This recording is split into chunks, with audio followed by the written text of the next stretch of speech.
Well, good morning, everyone, and welcome to Clearwater County's regular council meeting for the 26th of July, 2022. Just as a reminder, all public meetings are live streamed and recorded. Any verbal or written information presented may be included in public documents as per the Freedom of Information and Protection of Privacy Act, FOIP 40-1. And maybe before we get started, I'd just like to do a special shout out to those crews working the Black Mountain Fire. You know, their efforts have not gone unnoticed throughout the province, and we really appreciate the work there. Also, a special thanks to our adjacent municipalities who have offered their support over the last few days here, and certainly not last or least is our terrific staff that has worked above and beyond to make sure this has had a successful result so far, and we pray for the continued safety of those crews and success of those crews as they work over the next few days. Ultimately, too, I want to thank the residents affected by this. Their patience is noted and appreciated as well. There has been agenda circulated. Would there be any errors or not any errors, any additions or deletions to that agenda? Seeing none, I would look for a motion to adopt. Councillor Melhoff, all those in favor? That's carried. Also, the minutes of the 12th of July 2022 meeting have been circulated as well. Were there any errors or omissions in those minutes? Seeing none, I would look for a motion to adopt. Councillor Cermak was first. All those in favor? And that is carried. That brings us down to item number 4, and more specifically item 4.1. We're joined today with a delegation, and that today is Glenda Farnden. She's a senior municipal relations liaison with STARS, and maybe we'll start with a round of introductions. I'll go to Councillor Melhoff. Good morning, welcome. Jenny Melhoff, and I'm the Councillor for Division 1. Hello, Sydney Graham, Councillor for Division 2. Good morning, Jordan Northcott, Division 4, Councillor. Good morning, Daryl Lougheed, a Councillor for Division 3, and Reeve. Welcome, Neil Ratcliffe, Division 5. Good morning, Councillor for Division 6, Brian Cermak. Good morning, welcome to see you in person this time, so it's awesome. Michelle Swanson, Division 7. Good morning, Glenda Murray-Hagan, Director of Corporate Services. Good morning, Matt Martinson, Acting CAO.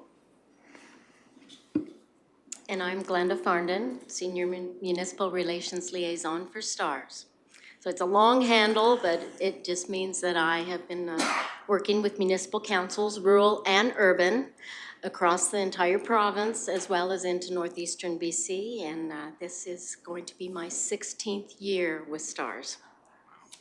So I'm very pleased. I've been very fortunate to have had the opportunity to work with your councils previously for many, many years, and really appreciate this partnership and this opportunity to continue to bring you information that's pertinent to your area and to your residents, and to keep you well informed as a council.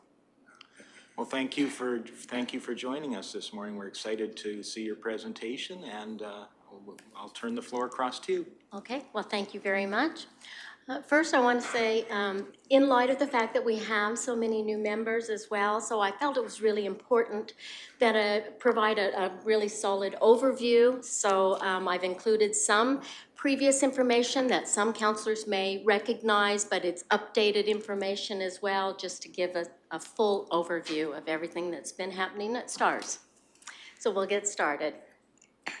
So, you know, the COVID pandemic, it's like really affected everyone's lives, and for a long duration, and as it continues in different forms, and it's really important that we understand that STARS remains under fairly strict protocols. So we have taken a very, very slowed approach to reintegration of our staff in order to protect our operational crew. We do continue to see an increase in stress-related types of missions like heart attack, stroke, drug overdose, and COVID cases previously in the height were 1 in 5 STARS missions. So now we are seeing some decreasing cases. We are seeing decreasing hospitalizations. So in the fact that there's increased hospitalizations on the different types that are occurring, but they're less severe and not requiring so much intubation and those types of things. So that's a good way forward as far as, you know, we are trying to progress and find normal life again. Our transport physicians, they continue to assist your local hospital personnel with critical care guidance, virtual consultations, airway management, as well as ventilation and resuscitation procedures. Next, please. Back one. Thank you. So our Emergency Link Center is located in Calgary. It is a 24/7 safety network. They have access to every available resource, including GIS mapping, as well as preset coordinates in order to help locate a patient. Our transport physicians provide medical oversight on all critical calls. So regardless of how a patient may be transported, by ground ambulance, by fixed Alberta Health Services fixed wing, or STARS, it is our transport physicians that provide all the medical guidance on all critical calls. So they determine the mechanism of injury or illness and then help to determine and dispatch the appropriate level of response. So we see approximately a 1-to-10 ratio for STARS communities assistance. So in other words, let's say that Rocky Mountain House were to see 10 missions per year. That means that in addition, in other different ways, whether it's virtual consultation or assisting your local hospital and personnel, that we've probably assisted your first responders and hospital personnel with probably 100 calls during that entire year in other forms besides just transporting the patient. So currently we are at 99 emergency requests coming in every day. And last year, we saw over 36,000 emergency requests were received last year. Next, please. So we have had this new pilot project. Transport physicians are now, they are taking a shift in the Emergency Link Center. It's proving to be extremely effective. So they are coordinating the complex logistical arrangements with the receiving hospitals for such things as scheduling a neurosurgeon, or mobilizing a specialty team, or scheduling the cardiac cath lab or a CAT scanner, which would be mandatory for stroke patients. So we are now able to have virtual consultation with physicians face-to-face transmitting real-time diagnostics. So this is really generating positive results. We are now being able to have critical and trauma patients go directly to the operating room as soon as they arrive. We're seeing improved patient outcomes, so it is a game changer. So of course, you know, the COVID pandemic, like, it really did force us to think outside the box in order to support our own mission. So we had to identify efficiencies. So with operational efficiencies, fundraising, we even had to downsize staff members across all 6 bases. So in affected areas like events, for example, especially during the COVID times, because we could no longer host any events. Our STARS lottery remains our single largest funding source for STARS. And of course, our calendar campaign as well was significantly affected because we could not have any presence in the rural communities and no one was allowed to travel, you know. So with the inability to travel, we actually reached out and had many town offices, municipal offices across the province that said, we'll host and have, you know, calendar sales at our offices, which really originally was a great idea, but then of course, right when the calendar campaign launched in July last year, then of course we had another wave of COVID and all the public offices had to be closed, so it didn't really work out as well as we expected. But we do have offices that are still coming forward and saying, we'll, you know, take a box of calendars and we'll sell them. for you in our office, just to have that local presence, you know, and be able to have your residents be able to still support STARS, you know, because especially a lot of the older generation, for lack of a better term, I'm part of that, is, you know, some of them do not like to go online, you know, and they either don't have the ability to or whatever, and it's nice to have a local area where they know that they can trust and they can go down and still support STARS. So it's, as we move forward, we're going to be working more closely with a lot of our municipal offices. So we also, for events, we had to transfer to safe online events. It still kind of remains an unforeseeable future for some of our mainstay events.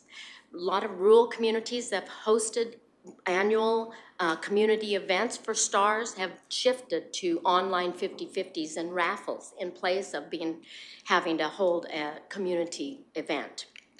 We also did develop a multi-provincial radiothon that has proven to be greatly successful. So we're hoping that that goes forward and will become one of our mainstay events.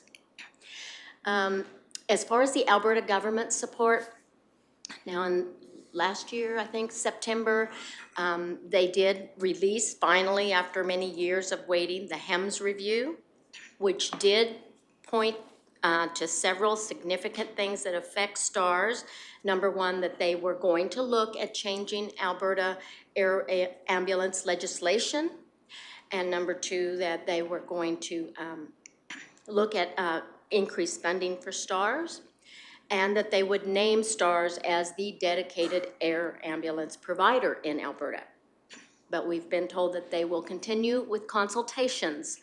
And so no final decisions have been made. So although more recently Alberta Health Services did announce that they would provide 50% government funding for STARS, which would align them with what we're already receiving from Saskatchewan and Manitoba governments, there has not been any funding date set. So as far as we know, we are still at 20% funding.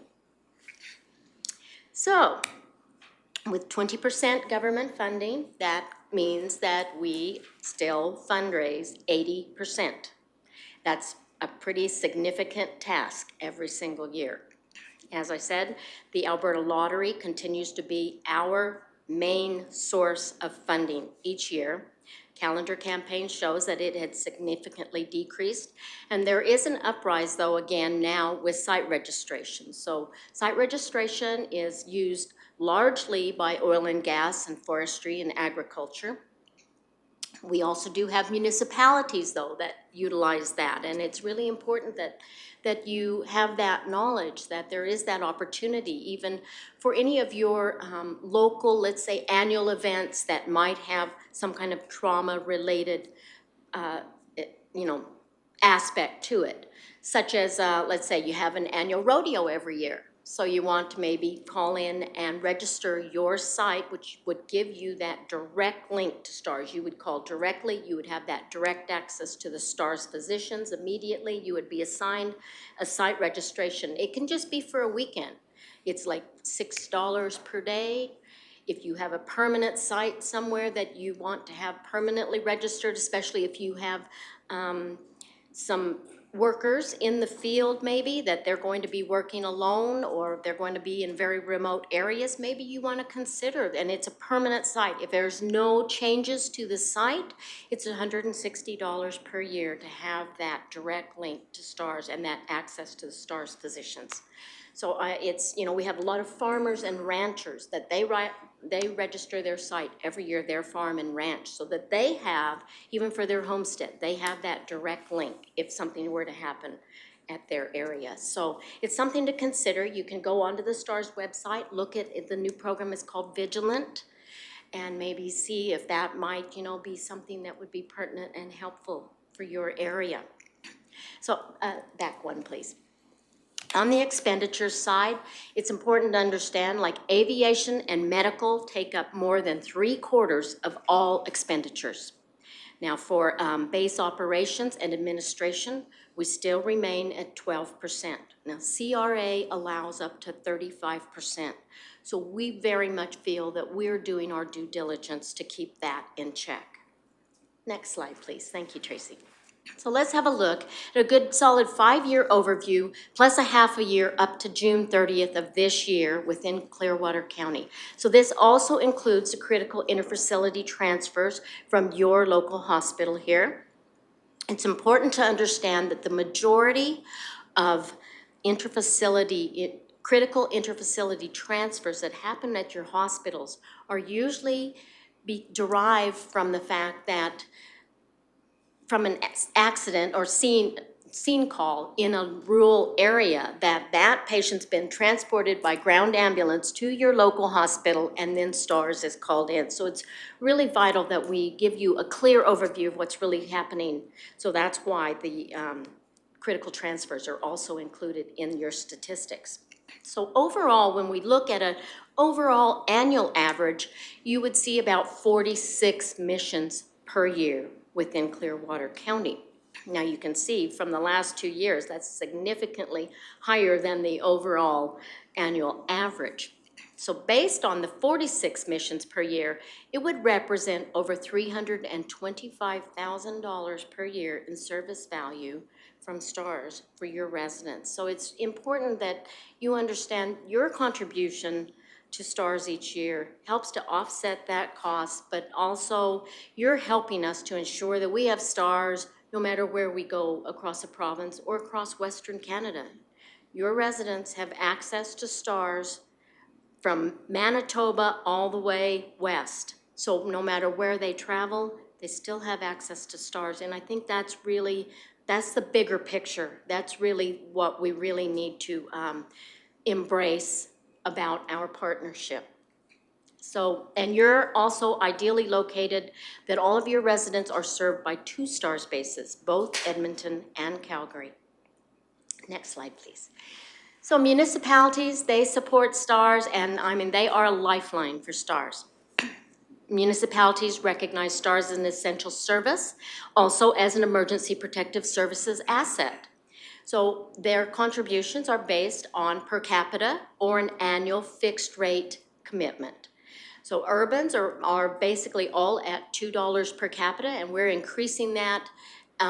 Each year, we're getting more and more urbans that want to have regional partnerships with their county. So in other words, the county is providing support for STARS, and the towns and villages within your county would be also doing that as well. So I'm working on that now as we move forward. Rural, now there's contributions anywhere from $2 per capita all the way up as high as $90 per capita. We have some municipalities, especially in the northern region, that have very remote areas, and they feel that STARS is their lifeline. For some areas, they don't even have a hospital within their entire county, and they may be 2 and 3 hours one way for ground ambulance support, where it might be like a 40-minute flight for STARS, and we're bringing the intensive care unit environment right to the scene. So they are making some pretty significant contributions each year, recognizing us within their emergency protective services budget. So currently we have 90% of rural municipalities across the province, including into northeastern BC for the entire Peace River Regional District.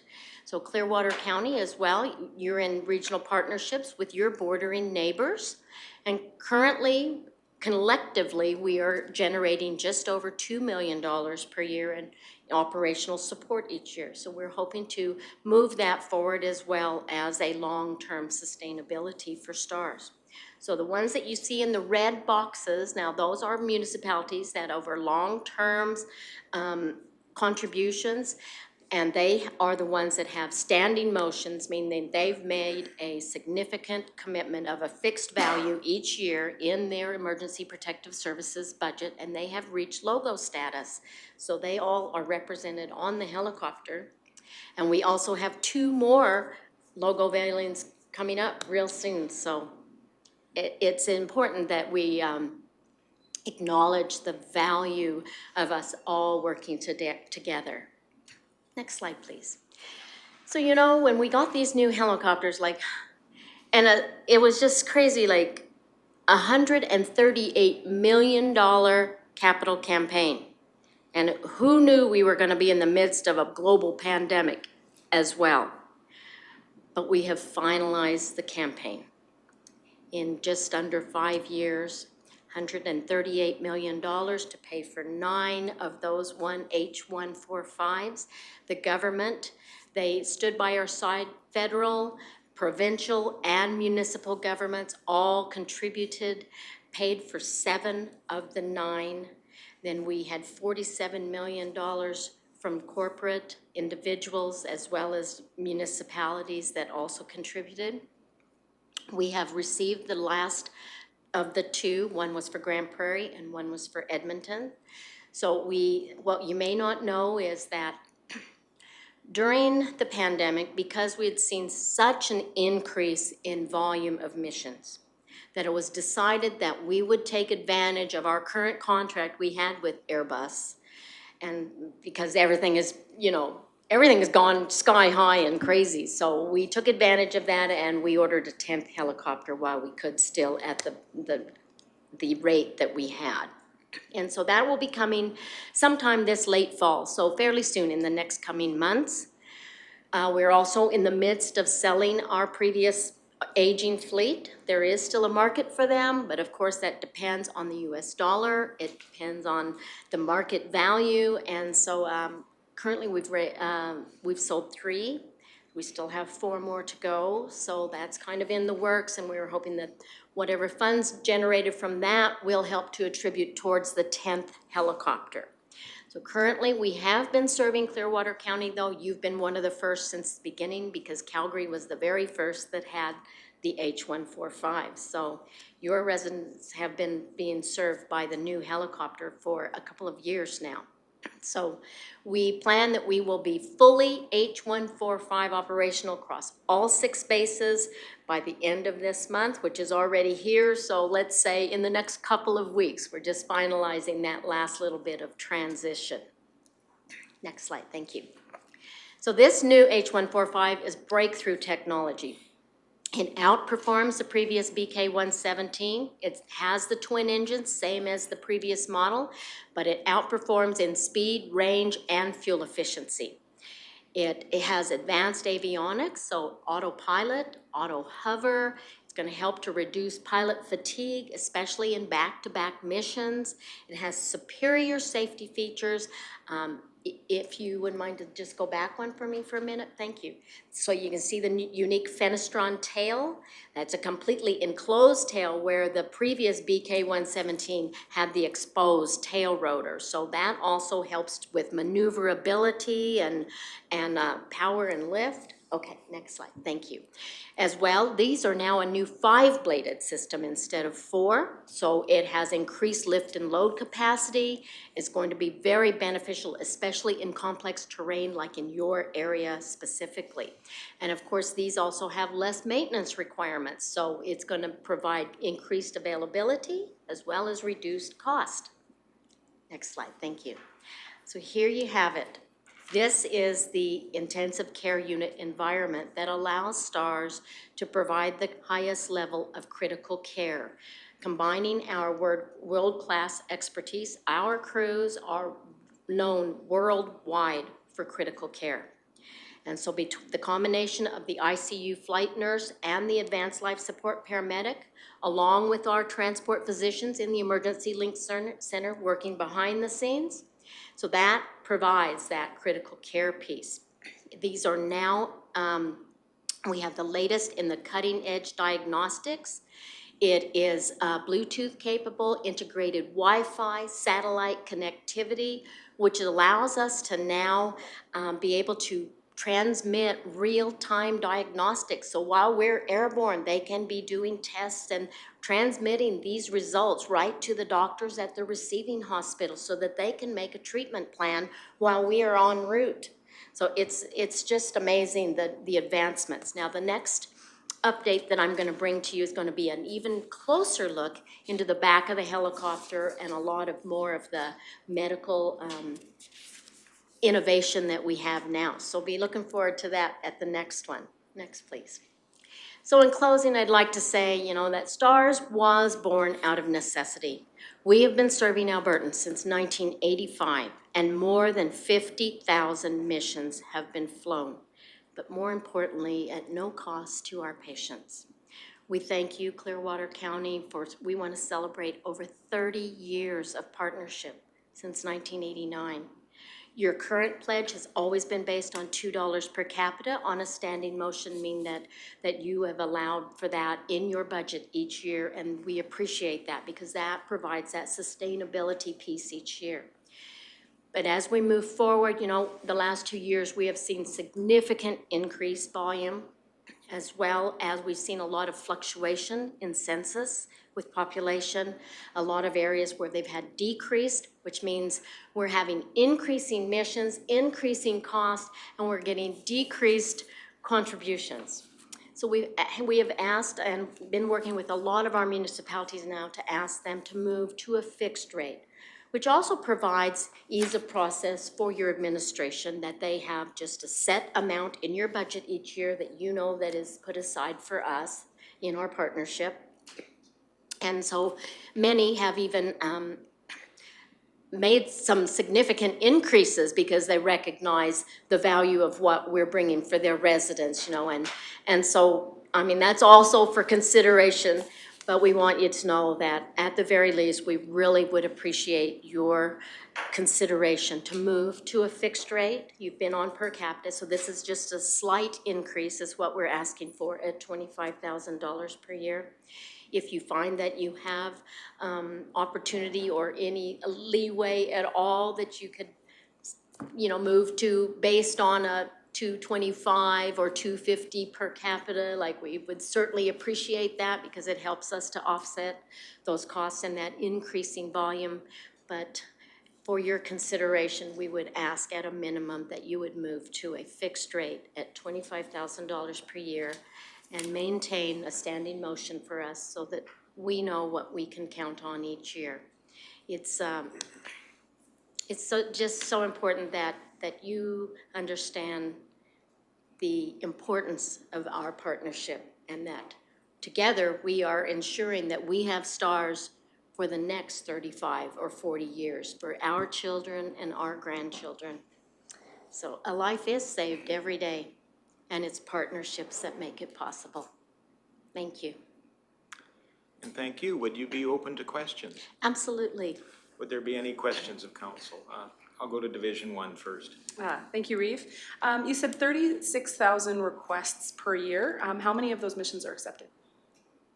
Okay, so there's a lot of, of course, we do not fly on 36,000 missions per year. That's where I was talking about the difference in, the transport physicians being involved, making sure that the proper asset is dispatched as well. STARS is only dispatched for critical circumstances. So of course then ground ambulance or fixed wing or combination might, happen. At the same time, it's important to remember when we talked about that 1-to-10 ratio, so that's where the transport physicians are still involved to provide that critical care overview and guidance and on making what decisions need to be met, So when a call comes in, there's a card set, then they go through a list of questions, as to whether it points directly to a STARS mission or whether or not it may be, if someone has had a car accident but they have a broken leg, well, I'm sorry, it's going to be ground ambulance going to be coming. It's not critical circumstances. If it's a femur, it may be a total different case, right? So all those factors come into play.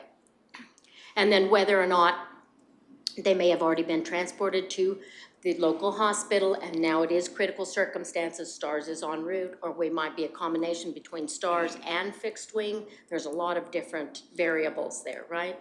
So I don't know how many missions per se out of that 36,000 per year, because that involves Western Canada as well, not just Alberta, So in the course of things, Alberta can see anywhere from 1,500 to 2,000 missions per year in total for our province. But again, I think the bigger picture is that whether they're flown by STARS or not, that we have that opportunity to provide critical care by virtually, all these other areas of aspects, especially like working with rural hospitals is really important. Rural physicians don't always see trauma every single day. So now being able to have that virtual consultation and, maybe assist them even virtually with intubation procedures or resuscitation or whatever the case may be, even while we are en route and they are still having that direct connection to the STARS transport physician is really important. And that's where we are really expanding on that opportunity to provide critical care anywhere in any kind of format. Doesn't always just mean that STARS is coming. So I hope that's a long answer to your question, but it is important that we understand that, when you have that 1 to 10, so for your area, when we're seeing over 50 calls per year, that could mean times 10, right? A significant amount of volume in where we've still assisted in some way. Absolutely, thank you. And Councillor Ratcliffe, please. Thank you, Reeve. I don't have a question. I looked up the specifications on the helicopter, and for its capability, the operating costs were unbelievably low. It's a very good choice. Well, we appreciate that. Like, it was probably 10 years in the making as far as what type of, platform we should go with. It is kind of considered the big sister to the previous BK-117 that served us well for almost 40 years. It's a workhorse, right? So as you can see when you look at it, that it's almost identical except for the tail. It has almost the same specifications except for 2 feet longer in the tail. So as far as weight and balance, all those types of things like that, it has been a good choice, and this is the choice worldwide for emergency services.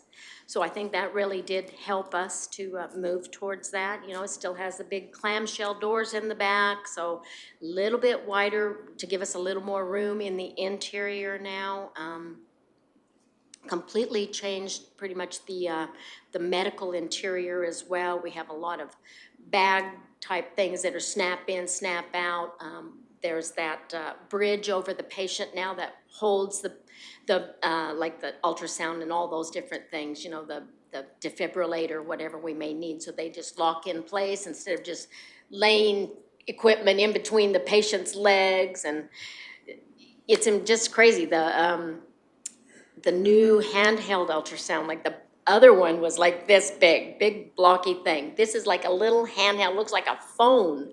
Like, it's crazy, and now we can actually transmit the results while we're in the air. Like, the advancements are just phenomenal, and it's really changed the face of critical care.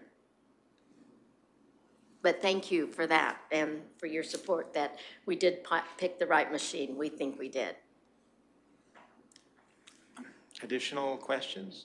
I might have a question. You did, in your presentation, you did mention the HEMS review and that kind of promise that the funding might go from 20% to 50%. I was just wondering if you could kind of outline how that would affect your organization and the service you provide. Additional funding. Thank you. Certainly, to have 50% funding would be significant in the fact that it's that much more sustainable, right?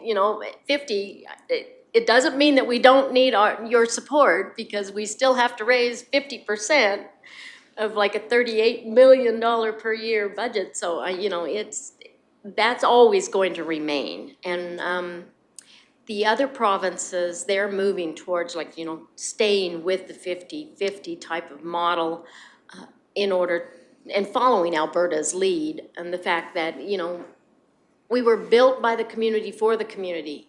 And I think it's obviously proven that we are important to the community. They've always been there to stand by our side and raise whatever money we do need so that we would be there, Manitoba is at about 90%, 90-10.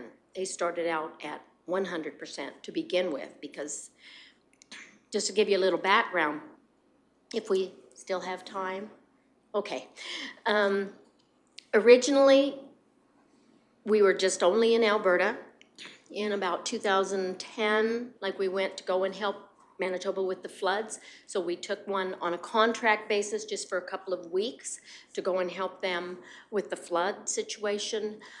The very next year, then they had the same situation. They asked us to come back and on a contract basis to help them for about a week, but they said this time, don't leave. Like, we're gonna do whatever we have to do to have a base, and we want what you have in Alberta. So they came to the forefront with 100% funding to start with, saying that each year they were gonna progress towards, you know, the Alberta model of so much fundraising and so much government support. So they've been scaling back each year. So they're at 90-10 right now. But in the meantime then, Saskatchewan was like, hey, we're right here in the middle of the two of you and we want what you have. So they came to the table right away and said 50% funding, we will get, you know, boots to the ground and we will start fundraising immediately. So that's kind of how it's always stayed. So, you know, when we think that we've been here almost 40 years and we're still at 20% funding, like, that's when Alberta Health Services said, yes, we will give you 50% funding, but now we don't know whether that means this year or not this year, and now we may face a new government, so then we just don't know what that means, right? So as we move forward, like, certainly we hope that they, their plans in the HEMS review that pointed to new air ambulance legislation in Alberta, which is neat because we don't really have a defined critical care legislation in our province like they do in Manitoba and Saskatchewan. So that will really affect, you know, our ability to provide that service. So we hope, you know, we continue to work with them. I believe there's some very high-level discussions that will be happening by September in the coming months. So we remain hopeful, and at the same time, you know, we have to respect that we are partners with Alberta Health Services in the fact that, you know, they do provide 20% funding, and so, you know, they're a significant partner. So as we move forward, we just hope that we will all together move towards a more sustainable peace for our next 40 years. Thank you for that. And as a municipality, we often look to the province for sustained and predictable funding models. So that's, I can appreciate that that's important to you as well. Councillor Graham. Thank you, Reeve Lougheed. Thank you for your very well laid out presentation. I know I learned some things here. I'm definitely a firm believer of supporting STARS. You always support it and hope you never have to see it. Yes, and, thank you. So I would just like to make a motion that Council receives the STARS Foundation update as presented and considers STARS Foundation's annual request for funding during the 2023 budget deliberations. Thank you for that. Any further discussion on that motion or further questions? Seeing none, I will call the question on that motion. All those in favor? And that is carried. Thank you very much. And Thank you. Any closing comments you'd like to make, or? Just the fact that, you know, we appreciate so much that you, as a leadership, to represent your residents, that, you know, we hope that your residents understand what a vital role you play in being able for them to have a solid, robust health and safety network. It takes all aspects, right? So all aspects of emergency services, we work with them, alongside them every single day. And they allow us to do what we do best. You know, it's very much a team effort in order to save a life. And so we can't do it without support and vital partnerships like yourselves over 30 years. Like, that's something really to be proud of. And I just hope that your residents acknowledge that your leadership is why that's possible. Well, thank you. Thank you very much for joining us this morning, Thank you. Glenda. It was terrific to have an update on your activities over the last bit and share the good news that you have and indicate our support. We know that it's such an important service. It really affects our community and the quality of life here. So. So thank you again. Thank you. I can't tell you how wonderful it was to see all of you in person and to meet the new counselors as well. So I look forward to many years of working together and seeing you next year with another update and more information. I brought you the current calendar, and we have the brand-new calendar just came out this month. So, have a look, so I'll leave those with Matt. Okay. Okay, well, thank you again. Thank- Appreciate your time, and as I said, it's just, I'm so glad we're back to normal life. Thank you. Thank you. Take care, okay? Have a wonderful summer. Bye-bye. Travel safe. So I know our next delegation is waiting in the wings, but maybe we'll take a 5-minute break here just before we go into the next presentation. So 5-minute break.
Welcome back, everyone. That brings us down to item 4.2 on the agenda, and that is a delegation. We're joined by Johan Feddema from Riverview Campground, and he's also representing the Canadian Camping and RV Council. So I'll do a quick round of introductions, starting with Division 1. Thank you, Reeve. Good morning, great to see you again. Jenny Melhoff, Division 1.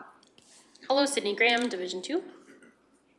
Good morning, Jordan Northcott, Division 4. Good morning, Daryl Lougheed, Councillor for Division 3, and Reeve. Good morning, Johan. Neil Ratcliffe, Division 5.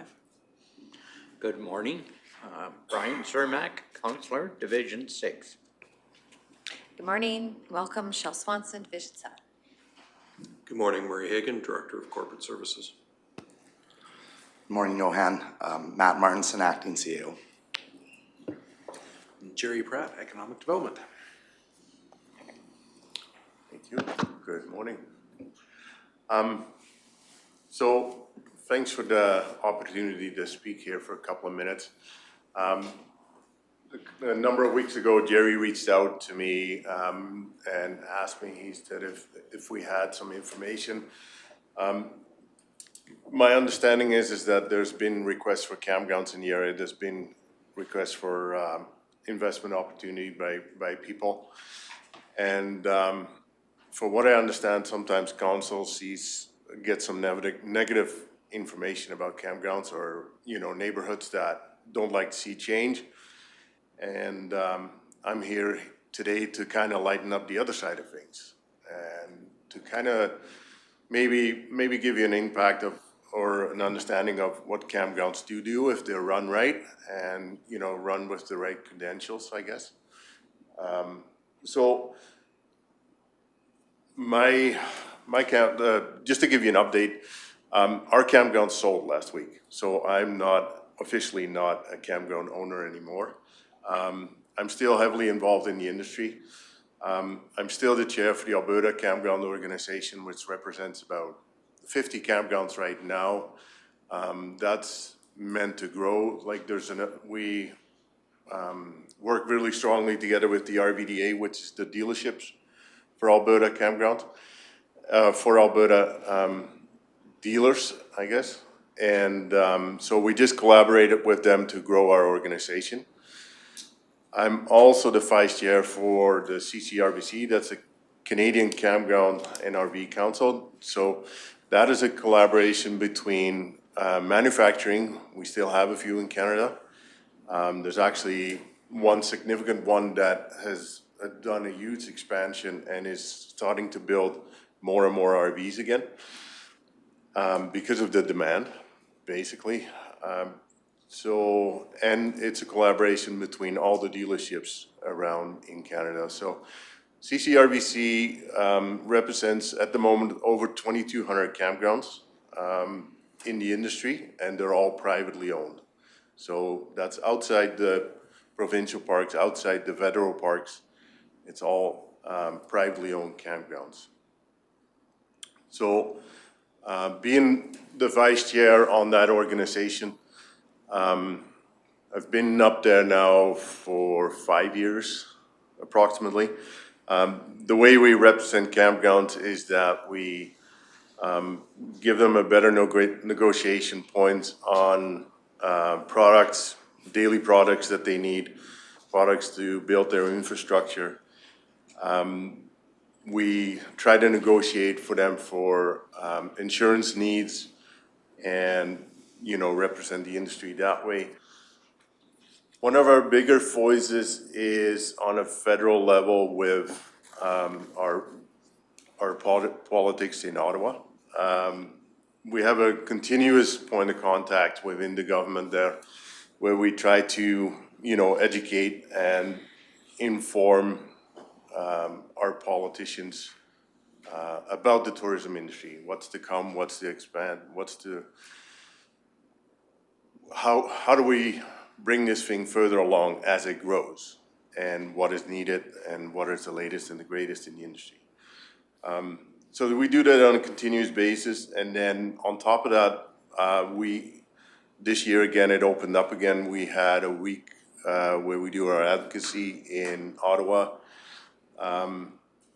this year, I think, was extremely successful again because the MPs and our MPs and tourism minister, they're eager to listen. They want to know what's going on. Personally, I had a great conversation which lasted, was supposed to be half an hour. It ended up being almost 2 hours with our shadow minister, Michelle Ferreri. They're eager to know, they're eager to learn on what's going on in the campground industry, because it seems to be, during COVID, it was a great escape for people, but it's a continuous thing. And so they're eager to know what kind of changes they can make in the provincial parks, federal parks, and above and beyond to always improve the tourism industry and the tourism impact that we have across Canada. So to bring it back to our local area, the great thing about the camping industry, especially in Alberta, is that per province, we're the province that owns the most campers per family. We're the highest users in campground areas. Some of the numbers that will come up will kind of show you a little bit about that too.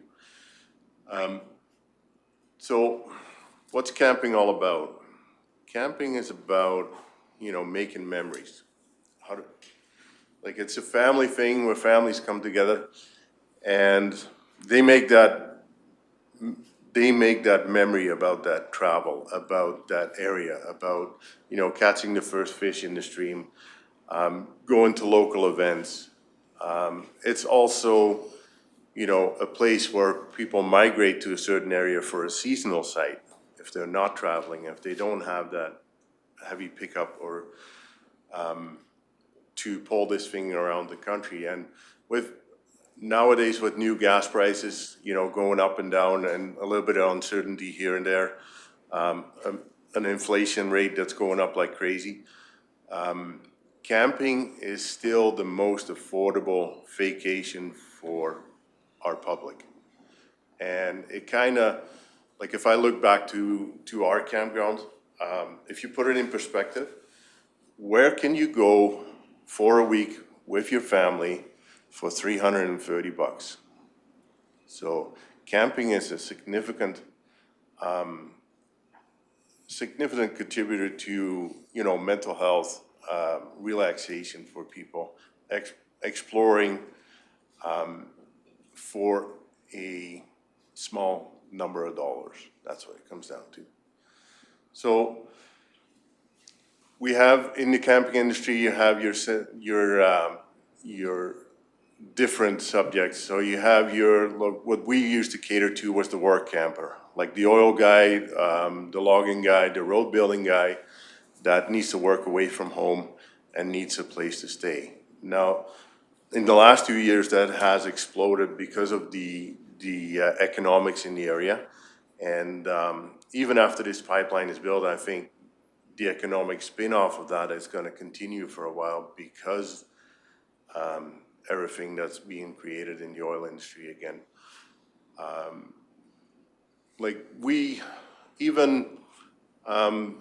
When I look back in what we had, we kept in our campgrounds around 50 sites for the work camper in the area. Projects that are being done, projects that are being embraced by the county too. One of them is that fiber project. We've constantly had 4 to 5 to 6 units from working guys that came into the area that were putting that fiber into the ground and doing the hookups in the reserve and all that stuff. So there's different aspects between, it's not always the oil guy that's using his camper to work away from home. Second one was a significant one for us was the seasonal site. Funny thing was we had, from our 44 seasonal sites, we had 3 that were local Rocky Mountain House residents that just set up as long as they were off the driveway and, you know, they enjoyed their camping lifestyle. It doesn't take you to go far to enjoy yourself, I guess, as long as you're off the driveway. But mostly public, anywhere from Okotoks to Lloydminster would come out to our campground and come out for the weekends and enjoy local events, and most of all spend their dollars. That's what we're talking about. Third big group was your traveler. So your weekend traveler, your daily traveler that stays for a week. And another thing that I'm gonna touch up on later on is your travel from far, far away. We've had our American groups come in again. And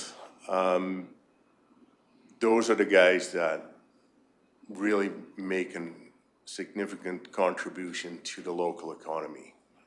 People that are coming from BC or from Saskatchewan that are choosing this corridor into the mountains.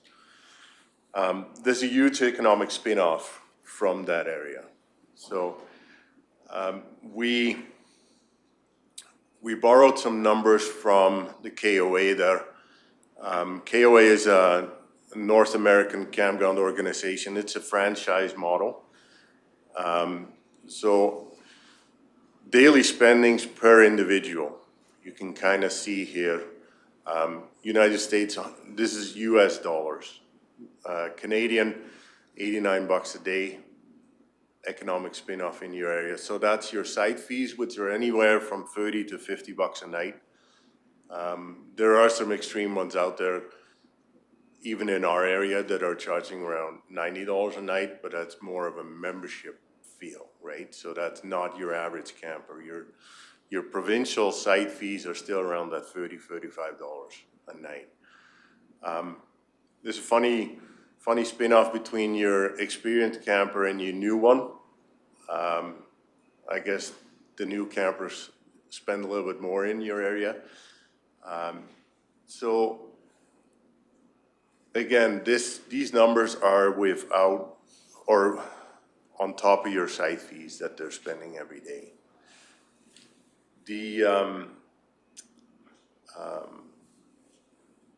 When I've been here with you guys before, it's been a while, but I've always advocated for this area. Like years and years ago, like we started this campground here 17 years ago in Rocky Mountain House. We were mainly oil and gas, and then over the years things changed. Everybody realized that we needed economic diversification. And what an easier way to do it is than with tourism, because we have all the ingredients. We have the room. That's the main thing. We have the room for economic growth in tourism. We have, you know, the main infrastructure, the way in and the way out to get here. We're in between Calgary and Edmonton. Red Deer, if we call that our main hub that's coming this way,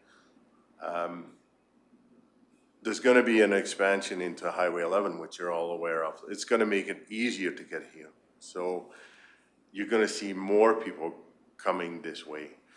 Now, on top of that, and when we had our conversations with Ottawa too,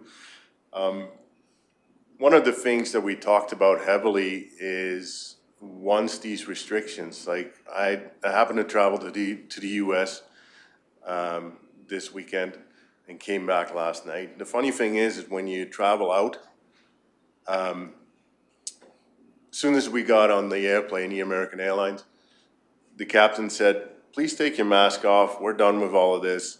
Take it off and enjoy the ride. We're going to the US. When we came back, it was the other way around. Our Canadian government still makes us, before we get onto the airplane, everybody has to wear a mask. Everybody that flies into Canada has to wear a mask the full time on the airplane, and then the Arrive Can app. So, long story short, we still have our restrictions when we come into Canada, when our tourism comes into Canada. Our conversations with the minister obviously was to lower those mandates and continue on with the way we would want to live and the way we want to represent our country. So Our biggest warning was to the minister was to, once these restrictions come off, the floodgates are gonna open. Now, that being said, we've already had our European travelers in this year again, in smaller amounts, but we've had a lot of them. The funny thing was for this area, we had a ton of Americans. In the last couple of weeks, we pushed through, in the last week and a half before we sold it, so that's 2 weeks ago, we pushed through 75 units US. Reasoning why is that we're on this beautiful trail, which is called the Cabo Trail, which leads you up to Alaska, which a lot of these Americans are doing. The biggest advantage for our area is that we have a provincial and a federal booking system now for campgrounds, which doesn't allow friendliness for our travelers that are traveling in bigger groups, more than 4 or 5, to book with that system, because the system basically doesn't allow it. Our federal government and our provincial government calls it fair game to book a campsite. For our abroad travelers, it points it all more out to privately owned campgrounds. And we could definitely use more of those. Our season is short, but still in that short season, there's a lot of economic spin-off that we could grab as we go. So on the screen, we have some numbers there. The funny thing is that Ontario and Quebec are the biggest numbers. In realization, they have the most people too. If you bring that back to Alberta numbers, we're sitting pretty darn high. If you bring it back into perspective, Ontario is mainly, a lot of the Ontario campgrounds are seasonal. So that brings the spin-off differently too. If we want to be competitive and want to continue on to grabbing those tourism dollars, I think there's still room for expansion into campgrounds, into better serving the tourism industry. These numbers, which is funny, they come from our organization. They were put together in 2014. So these numbers are not 100% accurate anymore, but they're not too far off either. If anything, I would see growth, a lot of growth in that numbers. We are working with the RVDA, our dealerships and manufacturing end of things, to bring out a new survey, but these things are, as you probably know, like these consultants and agencies that put these numbers together are extremely expensive. So we are working on it, but we don't have exact updated numbers yet. So when we think bigger, when we think outside our local travelers, once this thing comes loose, we used to work extremely close together with some travel agencies from Europe. There's one of them that moves 6,000 bookings between the triangle, what we call Calgary, Edmonton, Vancouver airports. So that's only one of them. So that is on top of the travelers that we have locally, the North American travelers, and then the travelers from our provinces beside us. So for the industry, I see nothing but great things coming up. The only thing is that I always bring forward is that we need to be ready for it. What do travelers want nowadays? They want an experience where people without the internet used to just grab a map and go. People right now are well prepared. The travel points that are growing is the organized travel. Go from Rocky Mountain House, then drive to Red Deer. In the meantime, see this, see that, see that. Go to Innisfil, go to the zoo. Like, people want to have an itinerary, even though they got all the freedom in the world. The funny thing is that they still want to be led by the hand. So what does that mean for our area? If we have the accommodations and if we have the things to do, if we get as much organized as we can with things that we can point out in our area, we can grab these travelers and keep them in our area and make that economic spin-off per day, per person, make it count. And I'm talking economic spin-off without the campground itself. So your A&W, your gas, your river rafting, your experiences when you go for a hike in Nordic, all of the above. And we see that we see that in our industry in general. People want to be led by the hand and shown of where they can go and what they can do. So let me see here. So you can see what's being spent inside the campground, but you can also see what's being spent in millions of dollars, you know, per province, just on travel experiences, but also, you know, just simple things as groceries. All these things lead to jobs, and jobs is what we need because jobs keep economic spin-off within our area also. Let me go further. So in St. Andrews, New Brunswick, they've done their own economic spin-off study there. And even though it's on a smaller scale, it was really funny to see like the employment of the park itself and then the employment impact around it. And then money being spent in the local area, but then even money being spent to get there and to go out there. And then federal tax and provincial tax being accumulated because of. So these are all numbers that like you can go through again afterwards if you like. It's funny how in different area is spending per overnight and then spending per weekend and then spending if you have just a vacation down there or when something is organized. And when something is organized, like an event, that's when dollar amounts really start to roll.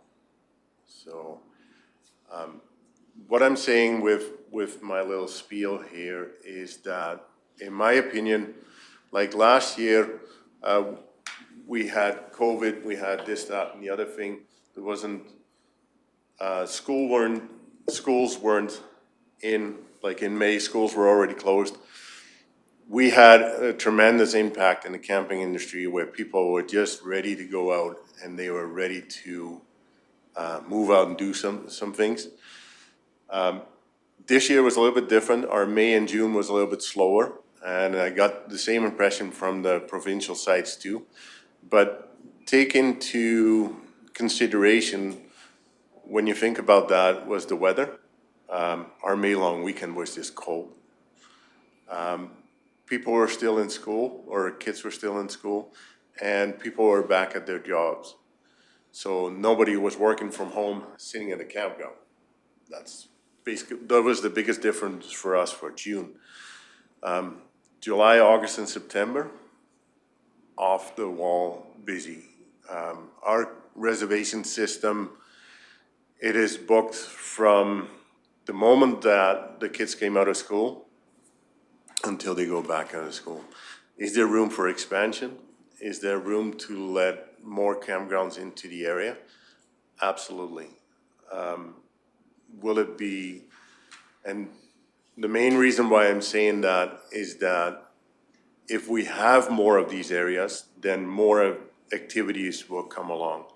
If we have more activities, things will grow, like build it and the people will come, is basically what I'm saying. That's what we need for our area. and I'm talking the Clearwater County in general, if it's Nordic or if it's Caroline or if it's Rocky Mountain House, anywhere, build it and the people will come, because then the activities will rise, and that will bring a significant diversification to our economy. The Clearwater County has done great things with opening up trails, maintaining trails. The province too, like if Danielle and I, my wife, we would go out late at night and walk around Abram Lake. The way things have improved in the last number of years, I think is absolutely fantastic. The fencing, the outhouses that have been built and put out there, I think it's a fantastic step in a forward movement. The yearly fee, the $30 per year per person to stay overnight in our West Country areas, I think it's a fantastic initiative, and it also keeps, because there's more room for more law enforcement. It gives people a more sense of security, and I think that will only grow the opportunities there. So I think we're headed in a fantastic direction. I'd like to see more growth. I'd like to see more opportunities for investors to come to our area and build something. On a word of caution, like when I go through the guidelines on how to build a campground and how to run a campground, there could be some more influence in that from the local people on how to do certain things. To me, and that's my honest opinion, it doesn't make any sense to build a campground that is non-service. People want amenities. People want to have a sense of security. That also comes with, building infrastructure, building proper wash houses, building power, water, dump stations. And because a non-service campground, people can go anywhere out west. A service campground that is run properly with the proper security, the proper amenities, and things for people to do, those will attract more tourism to our area. There's a real opportunity there, and I'll repeat myself, but one of the opportunities is that the provincial and federal booking sites now that are not really consumer friendly to attract public to the area. So there's a real opportunity to move ahead there. I think that was most of the things I wanted to say.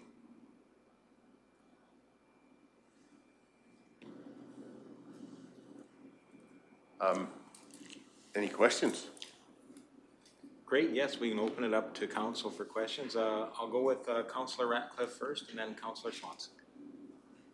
Thank you. The ghost pushed the button for me, but I do have a number of questions. I read somewhere recently that tourism is the most effective way to show off your area to attract other business. Would you say that's reasonable? Absolutely, yes. Because when people migrate to an area, then businesses see an opportunity. Right? And first it might be to, to maybe start something with a rafting or a canoe rental but there's gonna be bigger entities involved. We always look strongly to the European side of things, but cabin rental has exploded, right?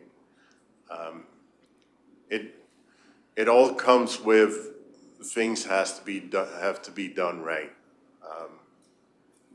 If it's done right and built right, yeah, the people will come, absolutely. Okay. Thank you. And Councillor Swanson. Yes, I have multiple questions too, like Councillor Ratcliffe, so.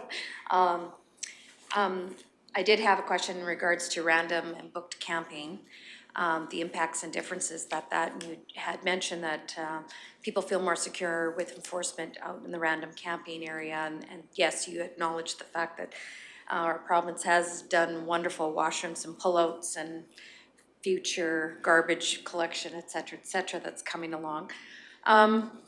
We have limited areas, I'll just say within our county. What do you think as far as numbers, when you want to compare random camping versus private? Are they equal? Where's the opportunity for more, is it more private is more opportunity? Or I'm trying to figure where the focus is for people that are coming in our area and your experience on that. I would focus on private camping.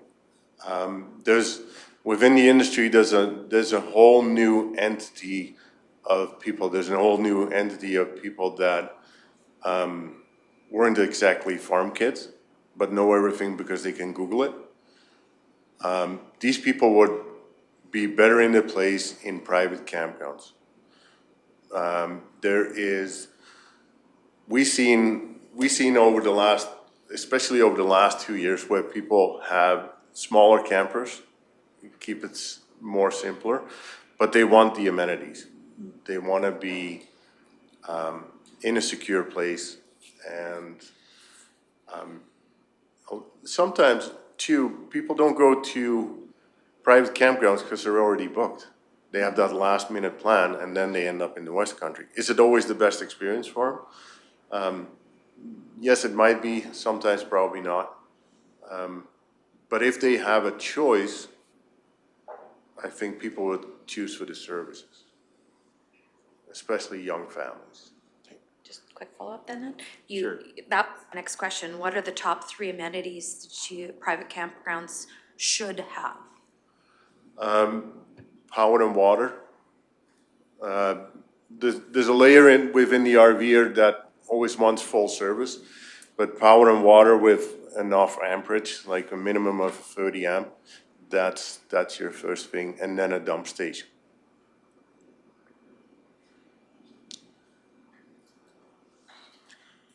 And Councillor Melhoff, please. Thank you, Reeve. We are currently working on our municipal development plan, and shortly thereafter we'll be going into the land use bylaw.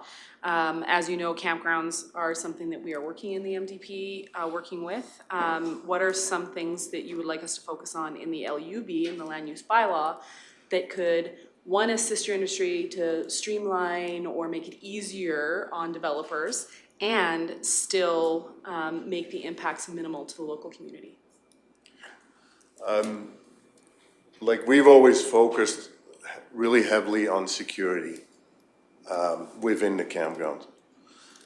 You know, quiet times, set rules, and I've spent quite a few times with Dustin there.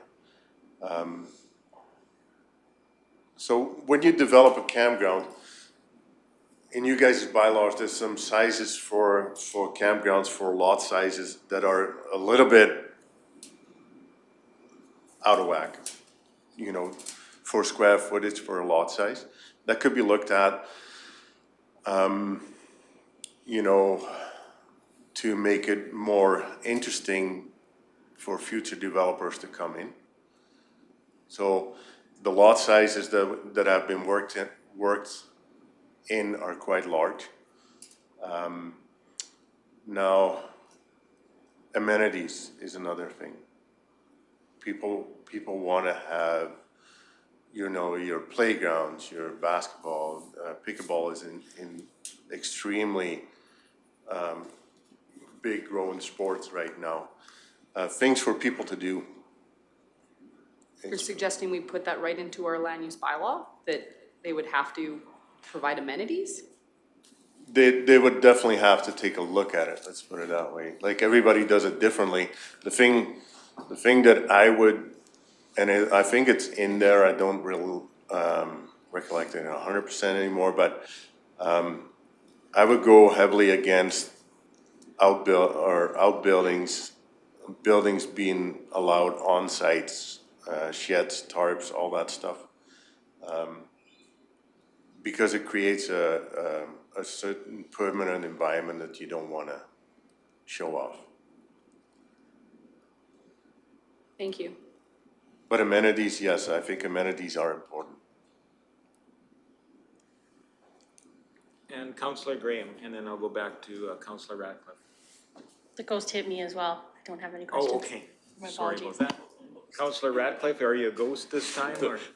The ghost is moving around. I think COVID has changed the way a lot of people are doing things, or has really had an impact on different trends. I was wondering about what the trend is to having year-round leases, how that's changing. And I guess how we need to adjust our regulations, like Councillor Milhoff touched on, to support that. And also the membership style campground. Is that more popular? You know, is that a way to support those amenities? So the membership style campgrounds is popular in a way because people were having trouble booking sites. So there's a certain layer that, let's call it by a name, Wilderness Village or Rustic River, that choose that style of camping because they may not even own a truck. They pay a fee to get the trailer pulled onto a site. They spend their 2 weeks there or a week and a half there. And then the trailer gets pulled into storage again, and away they go. From an investment point of view, what I've learned from the industry, it's a little bit on a back return because these investors have learned that once they sell the site, basically the revenue stops